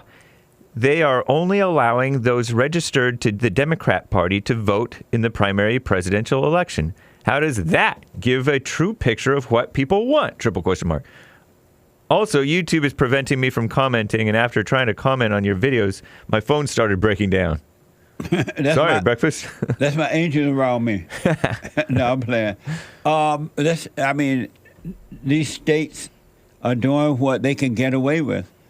If the government don't work for you, for the people, they need to vote them out and put in someone that works for the people. As long as you allow them to get away with it by keep voting for them, this is what you got to get. Thank you. Also on Buy Me a Coffee, Scotty Ben, or Scotty Bean, 1000. Jesse, thank you for always standing on business. Hearing you call Larry Elder and Tom Segura beta in 1 week is amazing. That's right, because Larry Elder said he had back pain or something like that. Yeah. And you're like, you have back problems? Beta. Larry's my friend, a really good friend, too. Amazing. Thank you. Thank you, though. Breakfast bought you coffee, another coffee. I was wrong about the Democrat voters being allowed to vote in the primary. Okay. Thank you, Breakfast. Oh, okay. Thank you. Kilo Alpha Tango bought a diamond. E-blat. E-blat. Thank you. Canadian David is a subscriber over on Rumble. He says, big shout-outs to Ray J. Don't forget to hit the like button. Nice. That's short for Raj, or that's long for Raj. Cactus Eater, Raj was your caller earlier. Oh, Raj. Thank you. Cactus Eater Bear gave a diamond 100% God, 100% man. What about the ghost? I ain't afraid of no ghost. That's amazing that the Christian heard the preacher say Jesus was 100% man and 100% God. And now they're saying that. And not even in the Word. How about thinking for yourself? Finding God for yourself? Living from within? And knowing the truth for yourself. How about that? But thank you. Gregory DeRosa bought 5 coffees. Jesse, there's a new short video of you warning Destiny about his quote-unquote open marriage isn't going to last and lead him into hell. Then fast forward 3 years later to Destiny, divorced, destroyed, demoralized, amazing. I wish Destiny well. He's definitely a man of courage. He doesn't run from any debates, and I like that about him. So I wish him well. Amazing. Thank you. And thank you, guys. That's all for now. Amazing. Thank you. That was an amazing interview with Joel Gilbert. Yeah. In the first hour, huh? Yeah, that was interesting. I'd heard before, and I've seen pictures of that Frank Marshall Davis communist guy, who is maternal grandpa, his mother's dad. To Obama? Obama's mother's father was friends with Frank Marshall Davis. According to the report? According to Wikipedia. Oh, yeah? And people speculate that Frank Marshall Davis was the real dad, and it does kind of look a little bit like him. But all black people look alike. I know. You think so, too? What? You agree with me that they all look alike? Who? Denzel, Obama, Frank Marshall Davis. Well, I don't know who Frank Marshall Davis is, but yeah. Oh, I have a picture of. Well, I put a picture of him in the folder. I don't know if you want to see Frank it. Marshall Davis. Obama. Very, very well known black radical. Let me see it. Old school type of a guy. Let me see it. Frank Marshall Davis pic is in the James transfer folder. Because your conspiracy theorist guest, I do mentioned him last hour. Right. Joel Gilbert. Joel Gilbert. Mm-hmm. Yeah, he's a filmmaker, and he was here in the first hour. If you missed it, podcast. It was very, very interesting. He made a film, Michelle Obama 2024, and it was very, very interesting discussion. So Obama refers to this man as a friend in Hawaii of his mother's father. But he doesn't look like Obama. Yeah, he does. No, he doesn't. He's black. Is he black? Yeah. So then he looks like Obama. But maybe to white people. Well, keep in mind he has like his white or Jewish or whatever mother. Who? Obama. Right. So Obama got some white in him. This guy doesn't look like he having a white. I know, but this man. Well, anyway, your guest made allegations about something. Amazing. Yeah. So my friend texted me and said, I do not necessarily support the death penalty. I would keep the person in custody for life. But see, I don't want to have to be paying to keep a murderer in prison for life. Right. I don't want to pay for that. Just like I don't want to pay for women who have children out of wedlock. I think they should pay their own way in prison. Yeah, make them work on the railroad. Yeah. But anyway, on the chain gang. He said, I would keep the person in custody for life, but I would not spend more than the bare minimum to keep them alive and in custody. Nowadays, it is costing an extreme amount of unnecessary money. My thoughts are the only reason to take a life is to save a life, to save lives. Huh. Sounds like a softie. Ooh. I didn't say that. He said that. Shout out to Jesse's friend. I think that Sheriff Joe Arpaio could find a way to make it cheaper. He found ways to make it cheaper. Yeah. He found ways for them to prevent them from stealing underwear by turning the underwear pink. Yeah. He gave them this gross food that was very cheap to make and not very tasty because it's not supposed to be this cushy experience in prison/jail. Amazing. Chef Joe Arpaio was a tough man. Is a tough man. Yeah, I think. He was a tough sheriff. Let me go to Dave out of Connecticut. Oh, I hear music. Indeed. This hour's gone already? Mm-hmm. What the? One more hour to go, folks. When I come back, we're moving cars. He said, your mama. My friend, when you said he was weak. Her too. What the? He said, your mama.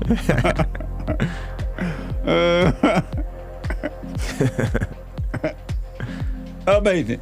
Let me take a break. When I come back, one more hour to go. Hake is coming in with the hate news, not the fake news. Steve, thank you for calling and thanks for holding. How have you been helped by the show? I'm going to tell you this. I believe you might go down in history as one of the greatest, if not the greatest, black man that ever lived on planet Earth, as far as I'm concerned. I don't know anybody before you that's been that great.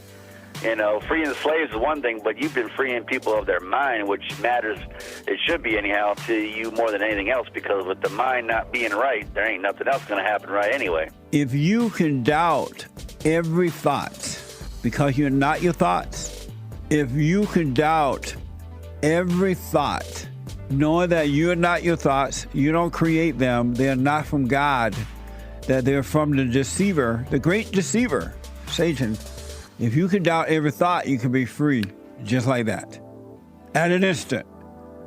Bring every thought into captivity. It's so amazing.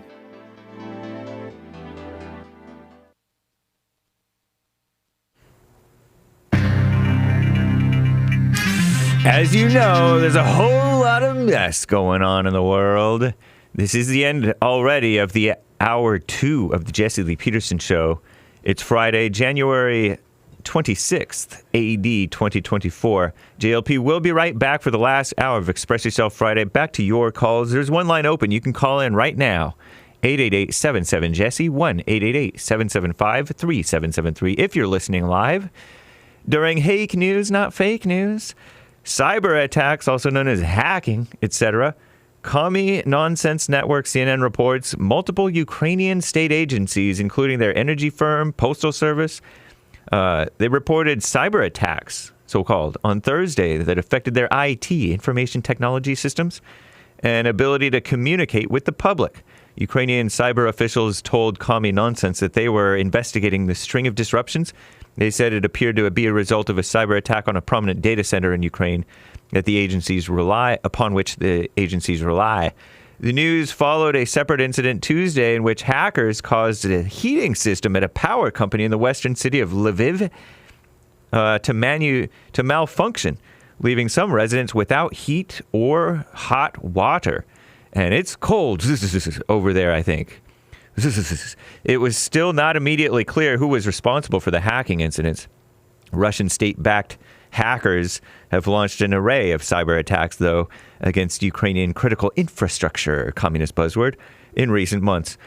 Alabama, that nitrogen gas execution that you may have heard of, the far-left females at the Skim report, and they shout out to Alabama. Yesterday, Alabama became the first state in the country of the United States to carry out an execution using nitrogen gas.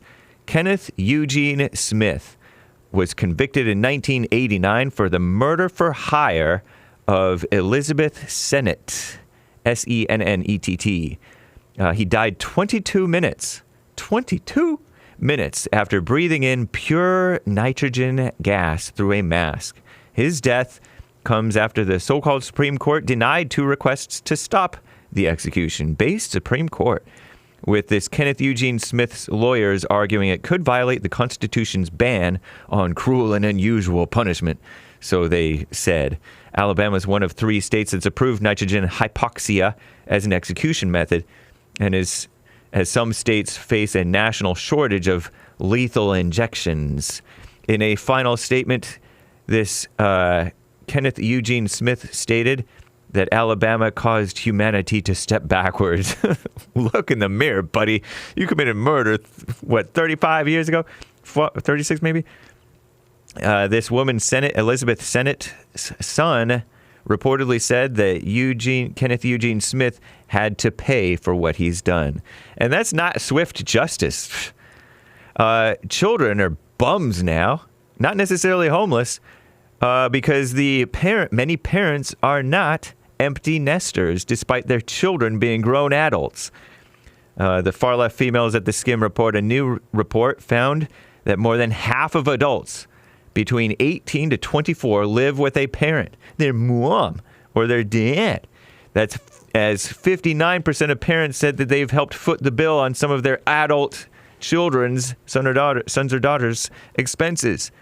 Comes as many adults, young adults, so-called, are carrying student loan debt because they're suckers who went to college and got loans, and they're dealing with a high cost of living, partly because they themselves are suckers, mostly voting for demon rats who increase the cost of living. And by the way, speaking of the economy, the ladies at the Skim claim that it beat expectations, growing 3.3%.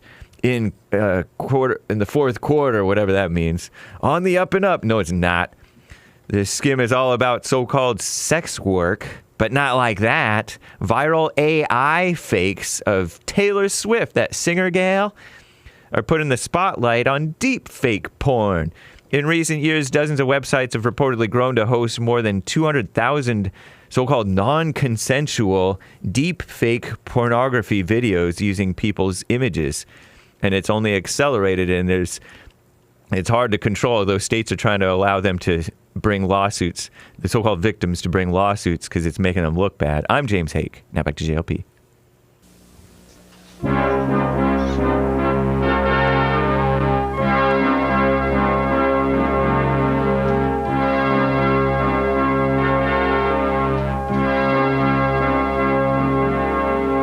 Somewhere in the world today, men have got to stand up strong, face the truth about themselves, to understand what went wrong. I know we can find a way. I know we can find a way. I know we can find a way. Stand up. Stand up. Stand up.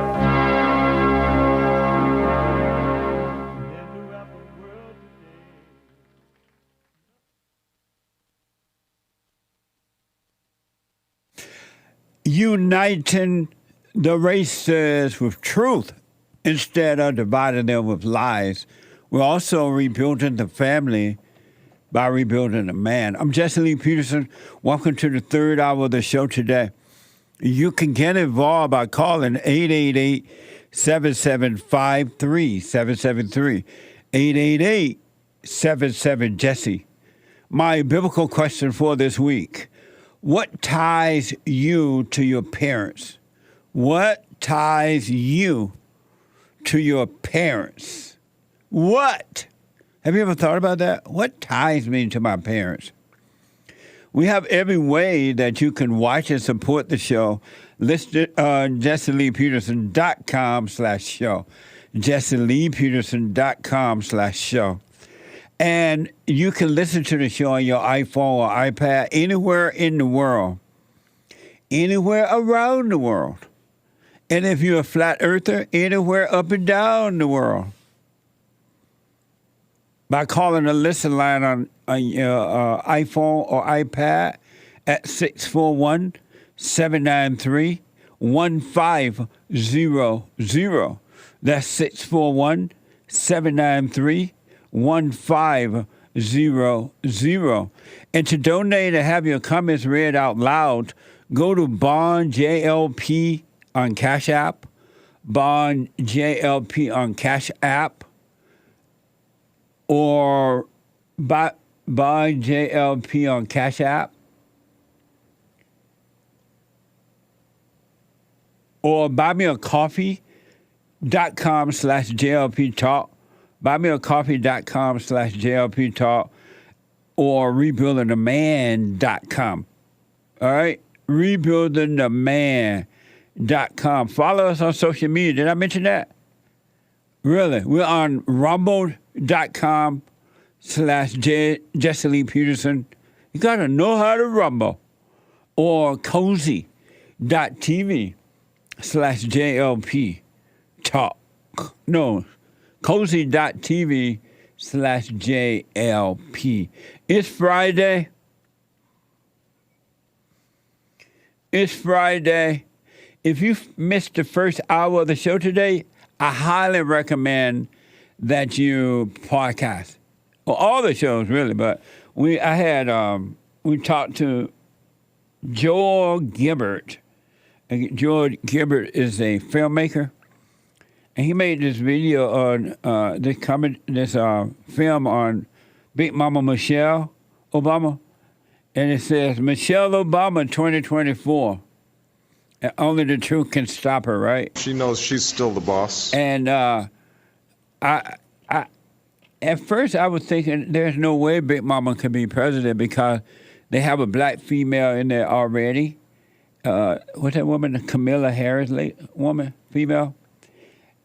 Though she's dumb as a doorknob, it looked like she would be ticked and cry racism if they skip over her and she's the so-called vice president, but I could be wrong.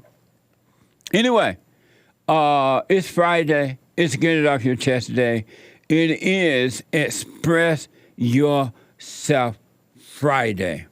You Tom like a mug. You need to go and get yourself bleached because everything you say about black people and you're sitting up there looking like a tar baby. It might sound like a semantics argument, but he's a great alien. I wonder if he's been smoking pot. But that marriage comes before your children. It's about What a me. separate one. Hey, daddy's home, and all the kids would run to the front door, and they'd Jealous. all clamor on dad. Makes him feel amazing. They're so happy to see him. There's your tip. Mom is crazy. And I'm at the back of the line. And we changed that to him coming home and saying, where's mom? Mom gets my first kiss. Said that it's time for uncomfortable conversations. Really, when it comes down to it, it's the white race, it's the white community that's going to have the open, difficult conversations. Is dad gone crazy? A certain senator that is now off the market. She said yes. Mindy, thank you for making me the luckiest man in the world. Do we know much about her? Yeah, she's a divorcee. She has 3 kids, and she's an interior designer. Wow. Isn't that amazing?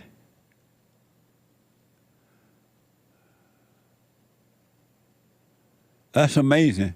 Poor Tim Scott. Don't blame him. He's a mama's boy.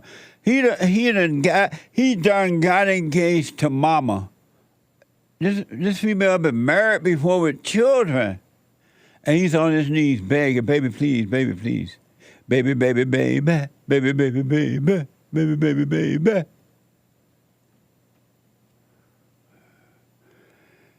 Men need to stand up.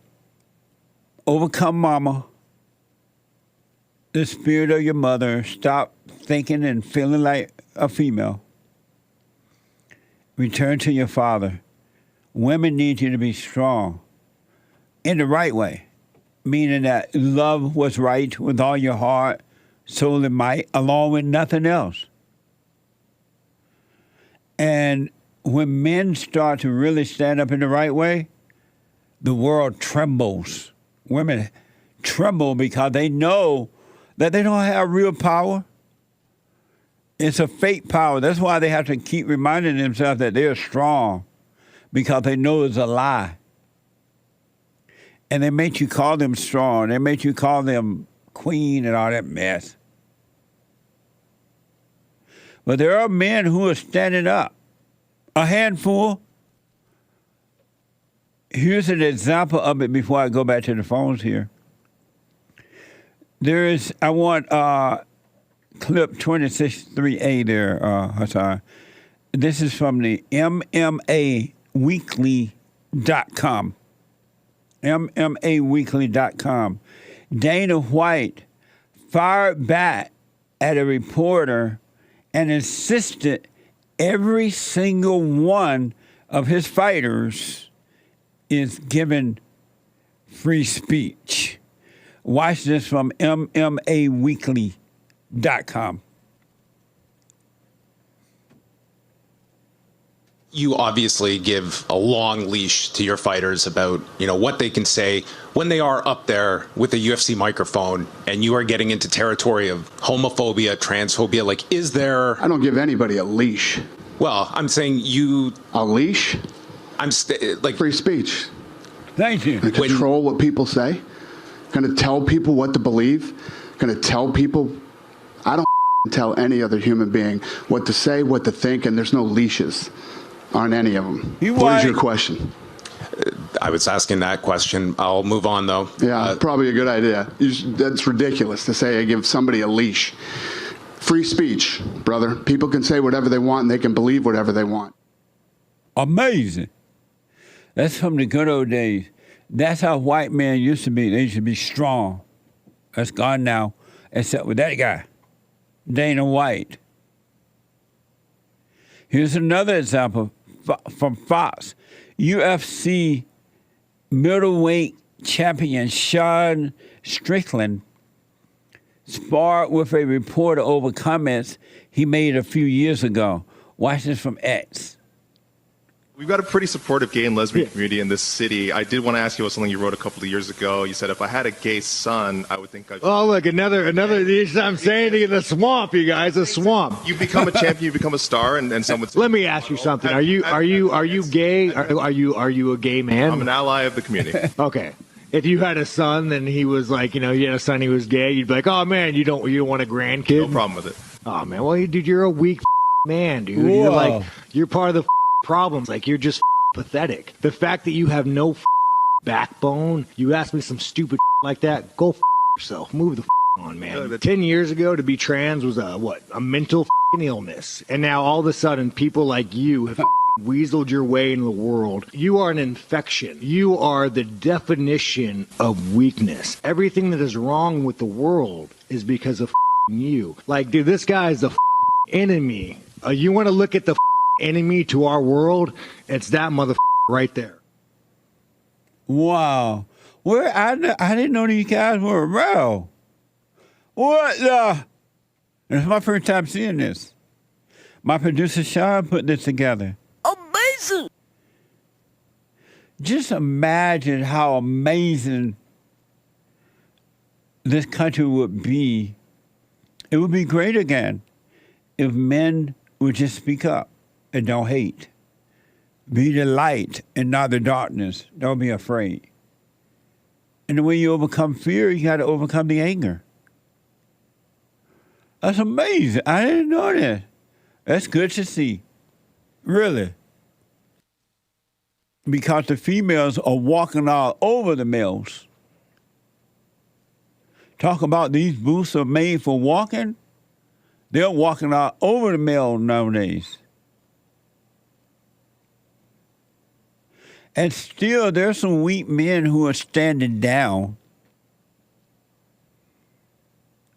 But we just saw two that are standing up. All it takes is one. All it takes is one. We just saw two. Here's an example of weak men standing down. This is from MarkCubanCompany.com. And Mark Cuban is an American businessman, film producer, investor, television personality, and former owner of the Dallas Maverick. So this is from ABC. Mark Cuban admit he's prejudiced, bigoted, and he did this in a canned interview. Watch this from CBS and ABC. And these protests, as you know, have sparked a racial reckoning of sorts across the country. You've said that it's time for uncomfortable conversations. Really, when it comes down to it, it's the white race, it's the white community that's going to have the open, difficult conversations. We need to start talking to fellow white people. And again, that's hard to say, to help each other understand that we're the ones that have to start looking for changes. But your experience, our experience as a white population is completely different than much of the experience for the black and people of color populations. I know I'm prejudiced. I know I'm bigoted in a lot of different ways. And I've said this before, if I see a black kid in a hoodie at night on the other side of the street, bouncing, I'm probably on the same side of the street, I'm probably going to walk to the other side of the street. Wow. I'm asking my producer to come into the studio for me. I want him to explain something to me. That's amazing. Amazing. Oh, I forgot you were having breakfast, huh? It's all right. Eating on the job. This is my producer, Sean. A couple of things. When they say that white people need to have the uncomfortable conversation, what do they mean? They mean the same thing when a girlfriend tells her boyfriend, we have to communicate better, or we have to start working on this relationship. It means we're going to have a conversation, but it really means, you're going to listen to us, and you're not going to, your opinion's not going to be valued. It means the opposite of what they're saying. They don't want white people to say, I have nothing to do with your problem. I'm not. There's no such thing as racist. They don't want them to say that. No, they want to sit down and have a conversation. Oh, do like they did at the breakfast thing that we played the other day. Oh, yeah. Races to Right. breakfast or something. Race to dinner. We're going to sit down and we're going to explain to you. We're going to tell you things that you don't know. So it's uncomfortable for white people to say, I'm not a racist. There's no such thing. According to Mark Cuban, yeah. What is a bigot? A bigot?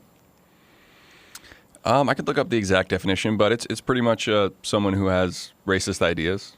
Is that a bad thing? Well, I'd say it's whatever it is, it's the opposite of what people think. So when we talk about segregation, and we say yes, it is bad for the government to impose desegregation on things. Yeah, it's bad to force people to love each other, and you can't do that. It's unnatural. But it is perfectly natural for people to want to stick with their own. And if you want to call that racist, that's fine. But it's perfectly natural for people to want to stick with their own. You can go to Blacks do it. You can go to any college campus. You can go to a party or a church, and people that know each other want to sit together. Of course. They don't necessarily want to sit with strangers or anything like that. Of course. And then there's people who will call that racist, but only when white people do it. They say move your chair. Tell Sean to move toward James' chair. The split cream with my chair looks better. Oh, move to James's chair? Toward. Oh, you want him to sit in your seat? Yeah, switch chairs. Okay. According to Hake.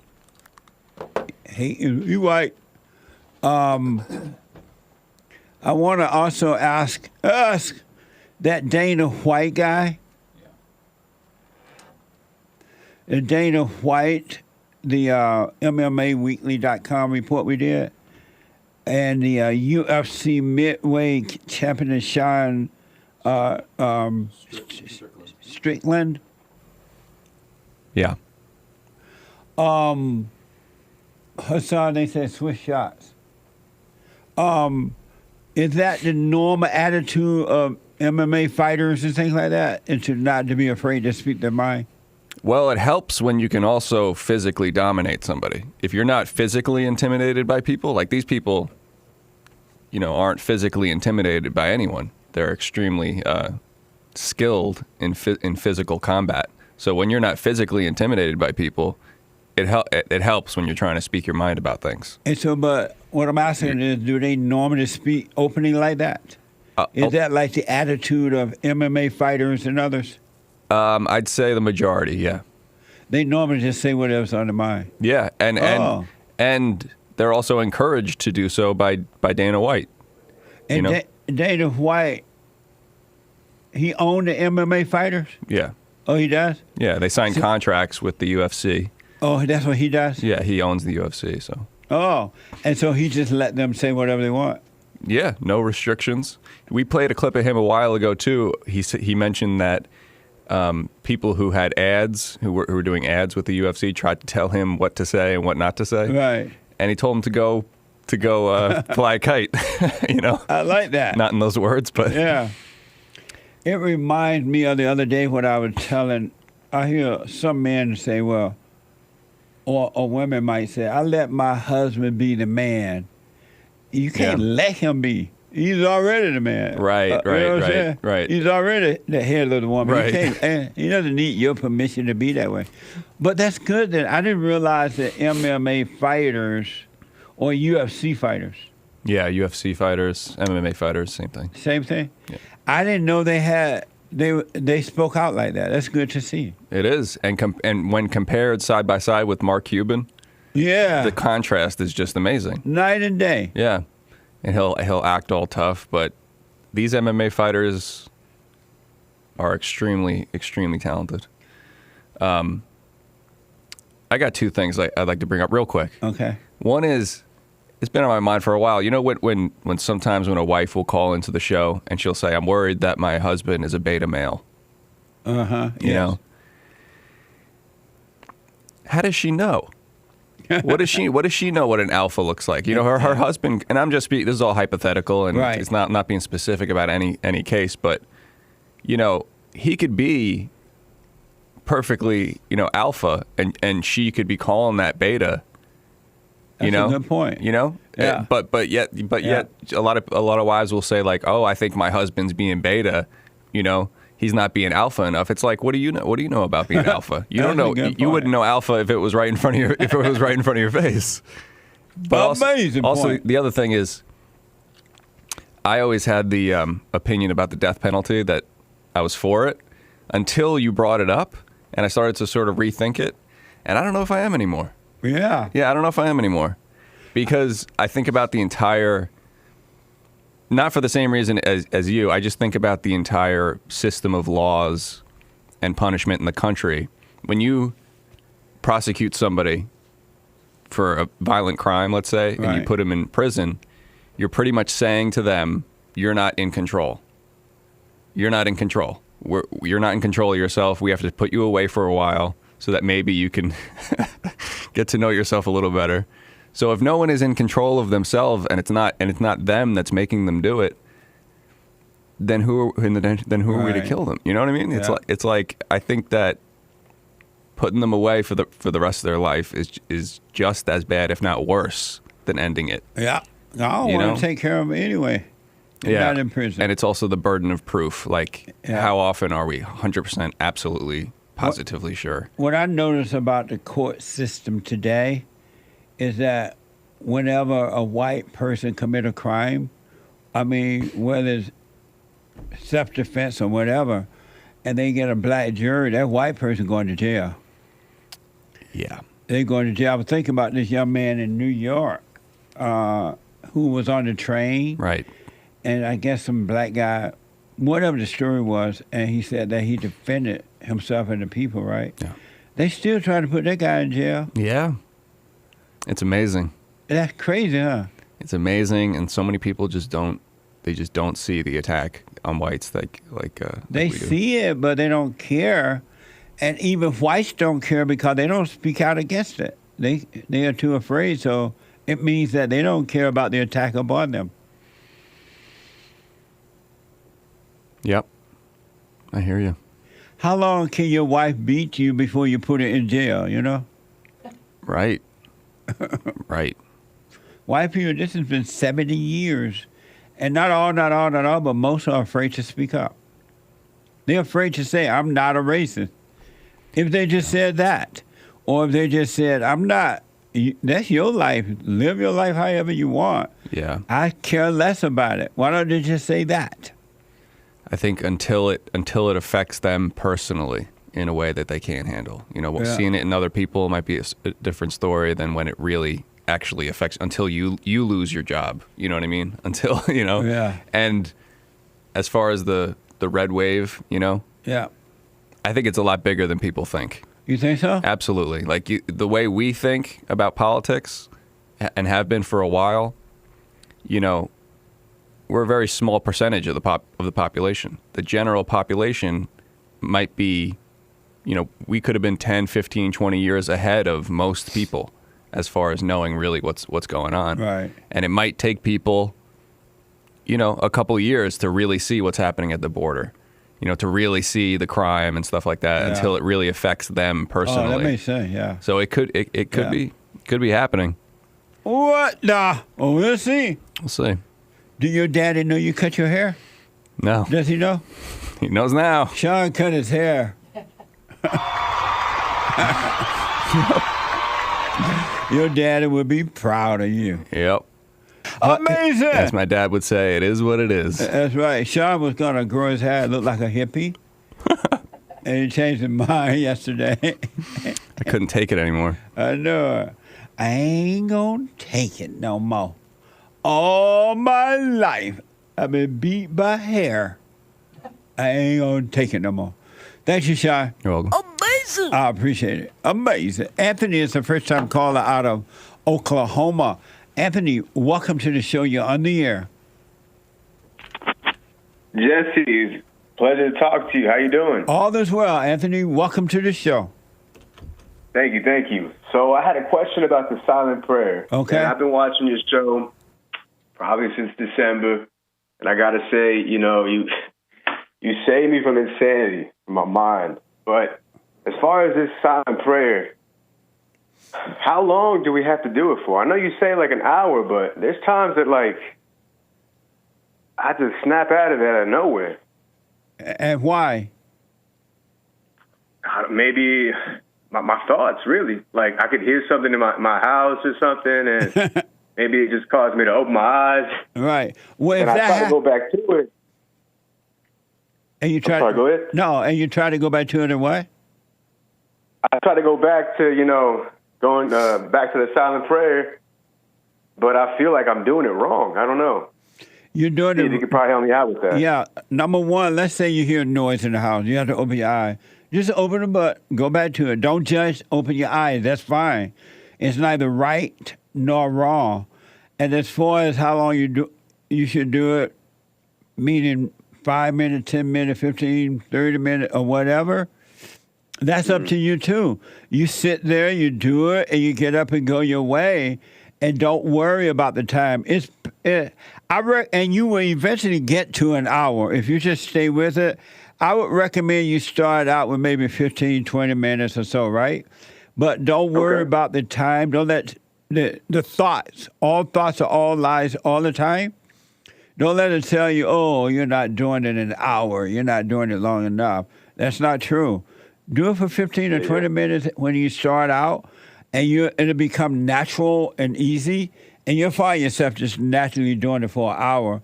And again, if you have to open your eyes for whatever reason, don't make that a big deal either. It's neither right nor wrong. Okay, yeah, because I felt like as if like I'm messing it up or I'm not doing the whole time. Because I usually put a timer for an hour, but I never really reached the whole hour, like you were saying. But I want to work up to that. Yeah, no big deal.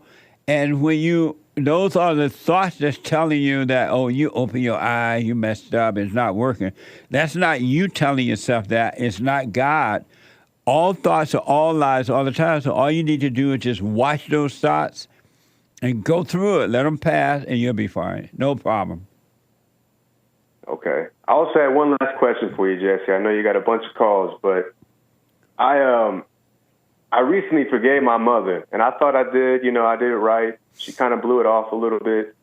But in the sense of forgiving my father, he died when I was 12 years old. So it's been hard to really truly feel like I have forgiven him. But I know in my heart I've forgiven him. Obviously, I can't tell him in person anymore. But how do I go about just truly overcoming my mother, I guess is what I'm at. Well, she's the only one that's left. Well, the fact, as far as your father, you realize that your father did the best he can do. He loved you. All fathers love their children, and when they leave, they don't leave the children. They leave the mother of the children. They can't handle the mother. But as far as your mother, once you went and forgave her, then you just move on with your life. And when the thoughts come or the anger come that says you have not forgiven her, don't identify with the anger or the thoughts anymore. That's not you. You're doing fine. Let that pass and stop identifying with anything. No thoughts and no feelings, whether good ones or bad one. Don't believe that they're you, and you're fine. Okay. How old are you? I'm 33. Are you able to deal with your mother like an adult now? Oh, yeah. I mean, she doesn't really control me like she used to. It's funny because your question for this week, the biblical question, what ties really you to your parents? How I was feeling. And I guess what ties me to her was really just, the loneliness, since I didn't have my father and she's pretty much, the only parent, but it's never been a good relationship with her growing up. Yeah. As of recently, though, and like I said, since I found you and all your videos, man, it changed my life, especially with the silent prayer. Yeah. It brought this sense of peace slowly every day, when I do it in the morning at night. And I guess I'm impatient, because I want it to kind of just completely be gone for me, all the darkness. Yeah. But don't be impatient. You be committed to working on yourself, even if it takes a lifetime. And I'm telling you, things will become clearer and clearer and clearer. Life will become easier and easier and easier. And you will find yourself just living. You just live your life without even song. It'll be amazing. You're right, Jesse, because we're not our thoughts, man. I mean, we all think we know who we are, but we really don't know who we are. Absolutely. Absolutely. Stay with it, all right? Thank you very much, Jesse, for taking my call. I really appreciate everything you and you guys are doing. Thank you, brother. I appreciate it. I got to take a break. The Treasure Chest is now open on D-Live. Back in a moment to your phone calls and Super Chats. Check out my book, For Raised to Responsibility. I show you how I was able to overcome anger. The spirit of anger was taken away from me. I had it. And as a result of having anger, I was insecure. I had doubt, worry, fear. I was in a fallen state and didn't know it. And it wasn't until I went and forgave my mother, who tried to turn me away from my father. I forgave my father for not being there and returned back to him. My spirit connected with his spirit, and through him, I was able to return to God. And I have perfect peace. Perfect love casts out anger. And when anger is gone, fear and doubt, worry, insecurity, suicidal thoughts, all of that is gone. And you are free. Amazon.com, Barnes & Noble, or if you want an autographed copy, you can go to my website at rebuildingtheman.com or call 800-411-BOND.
Okay, 888-775-3773. There's a line open if you want to jump in there. We're going to move all calls in this hour. Quick announcements. The Hake Report is coming up after my show at the top of this hour from 9 to 11 a.m. Pacific time. TheHakeReport.com. And then at 12 noon, a brand new episode of The Fallen State. An amazing conversation with Anthony Moore. He is an author and former judge who served 26 years on the Superior Court of California, County of Los Angeles, as a judge pro tem on the California Court of Appeal. It was an amazing conversation. Watch this. Next time on The Fallen State. I got married at 66. Why did you got married so late? Either I didn't want to marry them or they didn't want to marry me. Does your wife obey you? There are times I obey her. It's a different world, Jesse. Do the Jews own everything?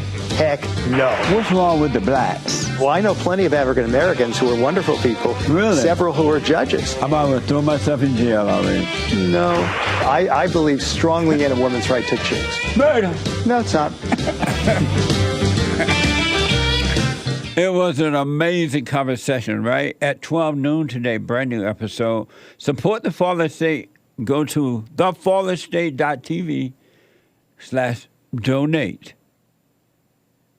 And then, or on locals.com. And the description is in the link there. Locals.com. And then at 4 p.m. Pacific time, the American Anchor Baby, flying high on natural energy from God, giving back to his country. America, sweet Sweet America, you know, at 12 noon, God to shine his grace on thee. Amazing. The American Anchor Baby. And Church Sunday for all. We now have the 7 guarantee steps available in paperback again, hard copy. We had ran out, but we had them reprinted. They are flying out of the window now, like 90 going north. And it's just a little pocket guide we use in our Entrepreneur Academy. And it's very, very good. 7 steps. If you do them, they will work. If you just read it but don't do them, you can read 7 steps. They're so simple. Even if you don't have your own business, but you have a job or you have whatever, and you do what they say, you'll be fine. But you have to do it. And I will sign them. I sign all the books. I have amazing books. I will sign them. All of my books, right? So go to rebuildingtheman.com, rebuildingtheman.com, or call 800-411-BOND, 800-411-2663 for all of the books. And last but not least, racism does not exist. No such thing as racism. We have that back again. It is back. There is no such thing as racism. T-shirt. Go to rebuildingtheman.com/stores for that. Amazing. And a whole bunch of other good merch. Amazing merch there. Oh, the wall going up. Baby Bell. Stop having sex before marriage. I mean, out of wedlock. The Fallen Messiah. Big Mama Michelle. All kind of stuff there. I forgot about a lot of those things. Michelle, the rock of the Obama family. You go to rebuildingtheman.com/store. All right. Let me go to I'm typing hate a note. Let me go to the busy phones. Momo is out of Washington State. Is it Momo? Yes, sir. Welcome to the show. You're on the air. How you doing, Jesse? All is well. First, I want to say I was happy to see you on Tom's podcast. Oh, thank you. I was like, man, Jesse getting the recognition he deserves. It was fun. I had a good time on that show. I laughed when they were like, what? The plantation was a good place? They were baffled. I was laughing. But I wanted to ask you. Tom Segura, that's his name? Yeah. And Christina P., your mama house. Check it out, folks. It was a fun discussion.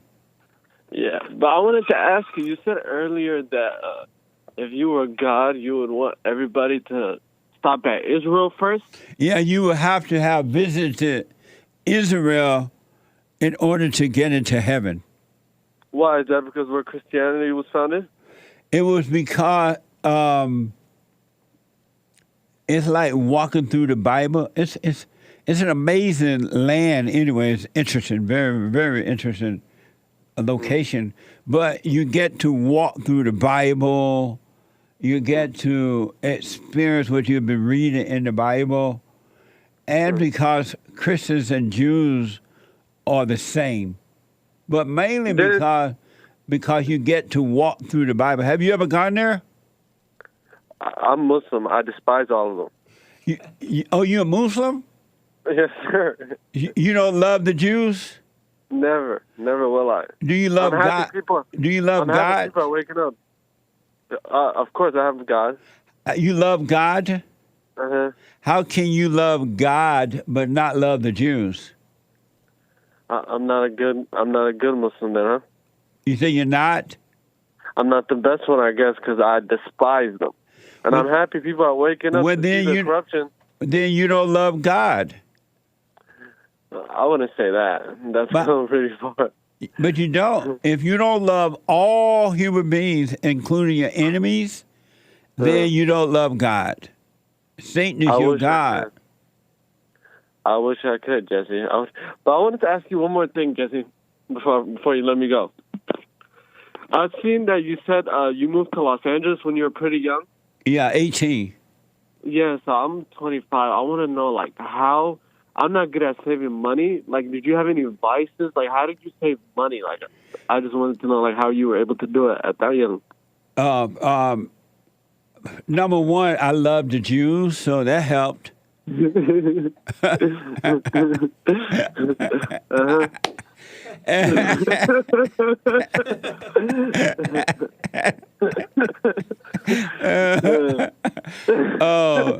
number two, when I was working, I always saved 10%. I always save 10% of my money. Mm-hmm. And so we was taught that way growing up. You know, you put 10% away, and then you take the rest to pay your bills and buy your food, put gas in your car. And so I was able to save. And so what I did, move to L.A., I got a job, and in those cases where I needed more money, if I couldn't get a better job, paying job, I would get a second job. And if you just get out there and start doing it, you will find yourself falling in order because it's already in you to do it, but you have to get out there and do it, and one thing will lead to another. You think you not getting married is the reason you reached your age right now? No. I always think that's one of the reasons. And the second reason. It was because I was. It was because I overcame the anger. Why don't you overcome anger? I'm working on it. It's just hard with those people. I'm being honest. Why don't you forgive your mother? Once you forgive your mother, it'll be easy to love all. Forgiving her is going to help me forgive Jews? And forgive it. You will hold nothing against anyone. Why don't you forgive your mother? How old are you? 25. You're 25? Are you still living with your mother? Nope. Are you on your own? Yep, but I'm about to go to her house right now and tell her I forgive you. Why? I can forgive Jews. Why haven't you forgiven her already? Of course I forgive her. I love my mom. Why haven't you told her you forgive her? But Jesse, I love my mom. How do I forgive somebody I love? But you don't love your mother. You don't love anyone if you have anger. You don't even love yourself. Okay, that's a good point. Because anger is evil. You smoke pot? No, hell no. I used to when I was younger. Yeah. But here's what I recommend, all right? Mm-hmm. Go and forgive your mother and forgive your father for not protecting you from her. Mm-hmm. And I'm telling you, everything will change. Give it a try.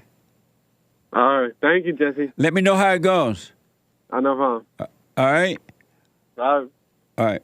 Amazing. 888-7753-773. Matt is a first-time caller out of Ohio. Matt, welcome to the show. Jesse, You're on the air. Hi, how are you? All is well. Thanks for calling, Matt. Beautiful. Oh, great. I've been listening for about 6 months, and I cannot figure out for the life of me why, when you say ask like that, why such a random word do you make funny like that? Ask? Yeah, because you're supposed to hit the K. Okay. And normally the blacks, when they say ask, they say ask. Ask. They say ask. They don't say ask. Okay. Have you noticed that about the blacks? Yeah, axe or whatever. Right. They don't say, they don't hit the K. Okay. Well, that helps me a lot. I still think it's funny. So. And then it's also when the blacks say, you know how when I say everybody and their mama listen to the show, right? Yeah. The blacks would say everybody and they mama. I love it. Have you noticed that the blacks say everybody and they mama? Yeah, I have noticed that. Yeah. What's wrong with the blacks? You're hitting all the high points. This is great. So what's wrong with the blacks? Please. I don't know. I can't imagine. It's got to be a different way growing up, I guess. I don't know. With less parents, maybe. I don't know. Yeah, they're angry. They hate their mama. Have you forgiven your mother, Matt? Man, I listened to you say that, and I promise you, she's not given me a reason. I mean, she's never butted in my life ever, but she's been there for me, and she doesn't bother me with raising my kids and my marriage. She doesn't know that stuff. And my father was always, he was always ahead of her. So, I mean, she might, bark once in a while, but then he would kind of like, say her name and say, hey, calm down, and she would. Right on. Yeah, so it's been a great life. Amazing. So you're not afraid to correct her when she's wrong? Not at all. Not at all. And does your wife obey you? Oh, God, no. Your wife doesn't obey you? No. Why not? It's more of a, I will, if something comes up where I have to, stand up, and it's very important, like something with the kids, I think she's screwing up, she'll stop and listen. But normal everyday stuff, I don't, I kind of let her do her thing. So your mother obeyed your father, right? Correct.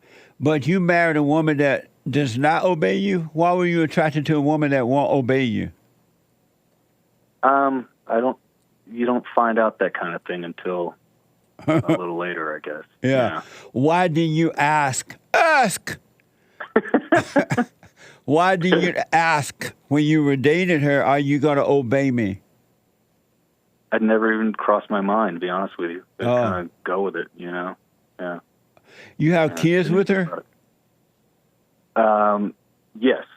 Yes, we have 2 children. Oh, okay. I was going to say, no, don't make any babies with her so you can leave her when you need to. Yeah, we have got a 22 and an 11-year-old. So you made a boy first or a girl? Two boys. Real men make boys first. Alpha male. Alpha male. I love it. Thank you, Matt. Good to hear from you, man. Call me again. Yes, sir. Thank you. Amazing. Super chat. Super. Canadian David asks. He's a subscriber on Rumble. Says, what if they built walled jails at the border and made the inmates upkeep and build them in chain gangs? Nice. It's a nice idea, huh? That's a very... Centrop that idea. Amazing idea. Someone bought a coffee. Real men buy their own coffee. Beta. That's right. Well, thanks for the super chat, because it's not an actual coffee, it's a super chat. Right. Thank you. 555-555-565 donated a diamond saying, not all, but most. Not all, but most. Thank you. Shout out to the top contributors, Cactus Eater Bear, Kilo Alpha Tango, and Adult Human Male, and the rest of the supporters over on the D-Live crew. Shout out to you. Thank you. Amazing. And thanks, guys. That's all for now.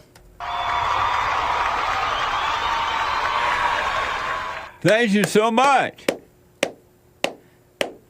Amazing. Thank you, Hake. You're welcome. Okay. Let me go to a first-time caller, Sebastian. Sebastian, welcome to the show out of Texas. Hi, Jesse. First-time caller. Yeah, the first time I heard you was you pretty much put Destiny on the spot for calling him a beta, and I got hooked ever since. Amazing. Yeah, so kind of after his wife left him, we kind of all figured out what happened there. But anyway, Jesse, I love talking. I do love talking to you. I'm proud to do so. I'm an immigrant. I'm Filipino and married to a lovely Texas woman. So right now I'm here in Texas. So you moved to where she live, or she moved to where you live? I moved to where she lives.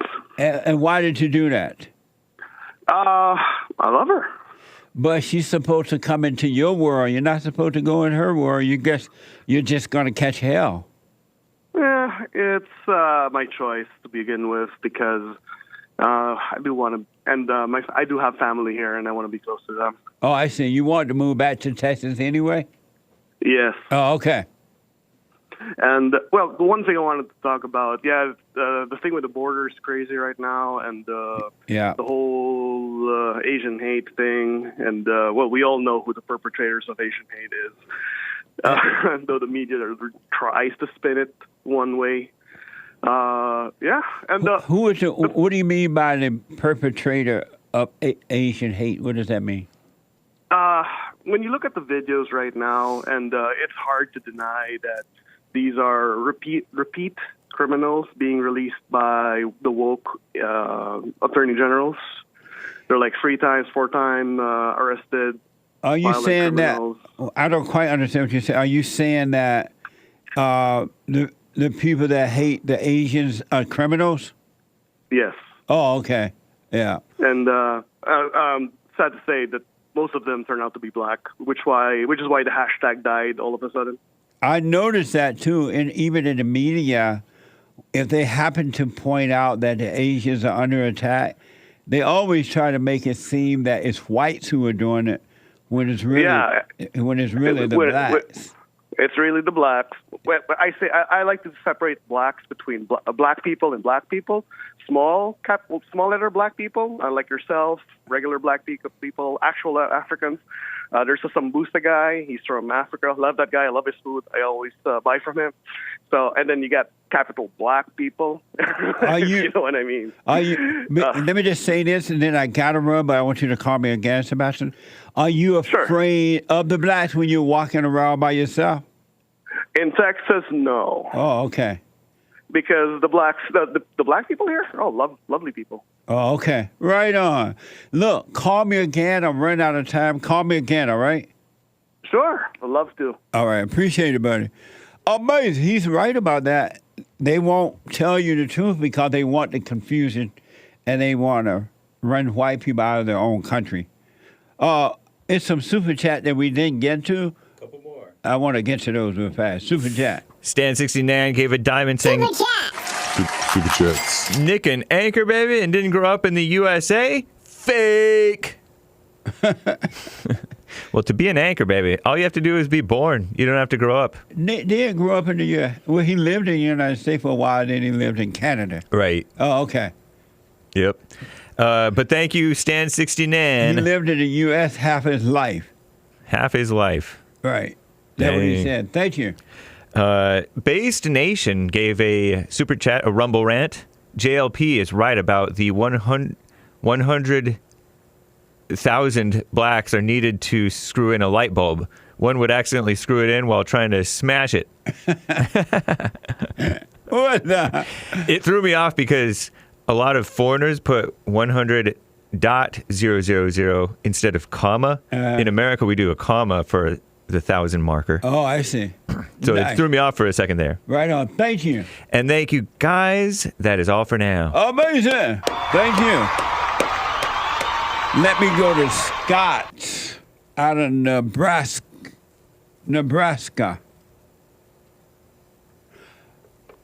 Scott, welcome to the show. You're on the air. Hey, Jesse. How you doing, man? All this well, sir. Okay, it's good to talk to you again. I don't know if you remember me. I called a couple years ago. Man, I sure don't remember him in a couple of years. Okay, I was talking to... So I'm a father, and I work in the humanities sector, and I'm a conservative. And so I'm being attacked by a bunch of radical leftists. Right. And I have spent the past 4 or 5 years documenting exactly what's happening. We started an organization to respond to that. We started giving human rights training. How are they attacking you? How they're attacking me? Characterizations, defamation, things like what they're doing to the president. Oh, I see. Yeah. And are you overreacting to them? No, sir. Oh, good. We're documenting everything, and we're filing the proper procedures in court. We're following up on everything. We're going to hold these people to account. Right on. The Constitution. Well, just stay calm, stay calm, stay calm, and it'll work out. I appreciate you, Scott. I am so out of time. I wanted to get to Adrian. Adrian want to know, is staying present a choice? It's no. You make no choices. Staying present is consciousness, and you're in the presence of God. But Adrian, call me on Monday about that. All right? It's a very good question. I wanted to get to it. Scott, just stay. Don't overreact to them. I'm out of time. The Hake Report is coming up now. TheHakeReport.com. All right, from 9 to 11 a.m. Pacific time. Brand new episode of The Fallen State at noon Pacific time. And The American Anchor Baby at 4 p.m. Pacific time. All right? I am out of time. Get on that straight and narrow. Go and forgive your mama. Everybody needs to forgive their mama. Believe me. All who are born must forgive their mama. And forgive your father for not protecting you from mama. Do the silent prayer. And I'm telling you, your life you will start living. And you will live a life of no thinking. It will just be. It will really just be. So thank you all for the Super Chat. Amazing calls today, as usual. And I'm grateful to Stephen and Scott and everybody. I am so out of time, but I'll be back on Monday if the Lord is willing and the creek will rise. And I'll see you all at Fellowship on Sunday at 11 a.m. Pacific time, 2 p.m. Eastern time. Rebuilding the man.com/church. Take care, folks. Amazing.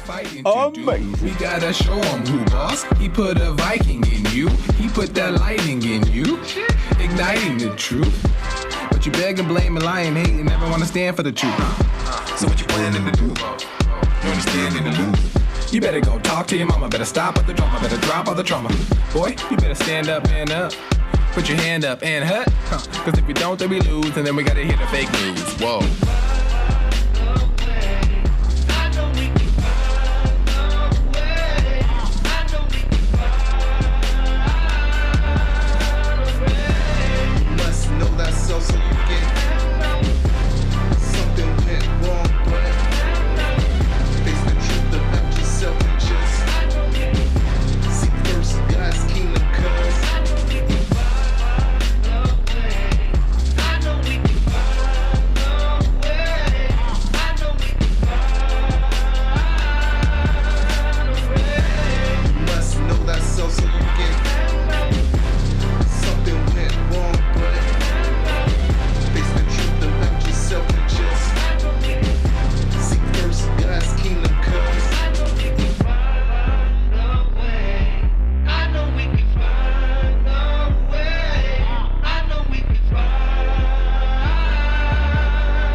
So, here's what I recommend. I invite you to download my silent prayer, and I want you to start doing it.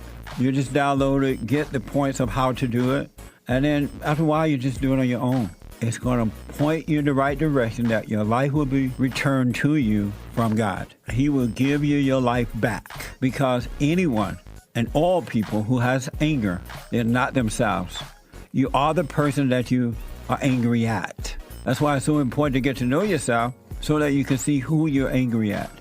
And if you're doing the hooping and hollering prayers and things like that, some people get up, oh, praise the Lord, hoop and holler, bless my mama, bless my daddy. Continue to do it. Do both. You will see if you want to stay with the hooping and hollering, or do you want to be still and know God. So my gift to you, no charge, at rebuildingtheman.com/church.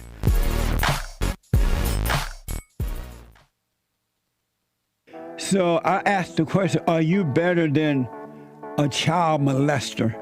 I've discovered over the 30 years of counseling, the one thing that's missing,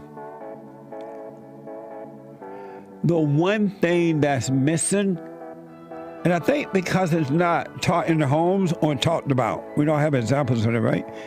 Is love. Our theme this year is to bring back Christianity, to love God with all our heart, soul, and might, our neighbor as ourselves, and to endure. And there, when you're in a fallen state, people will judge the molester but think they're better than the molester. And I ask, well, why do you think you're better? When I realized it doesn't matter what you think about yourself or how much you have or don't have or how you accomplish things in life or don't. If you have no love, you have nothing.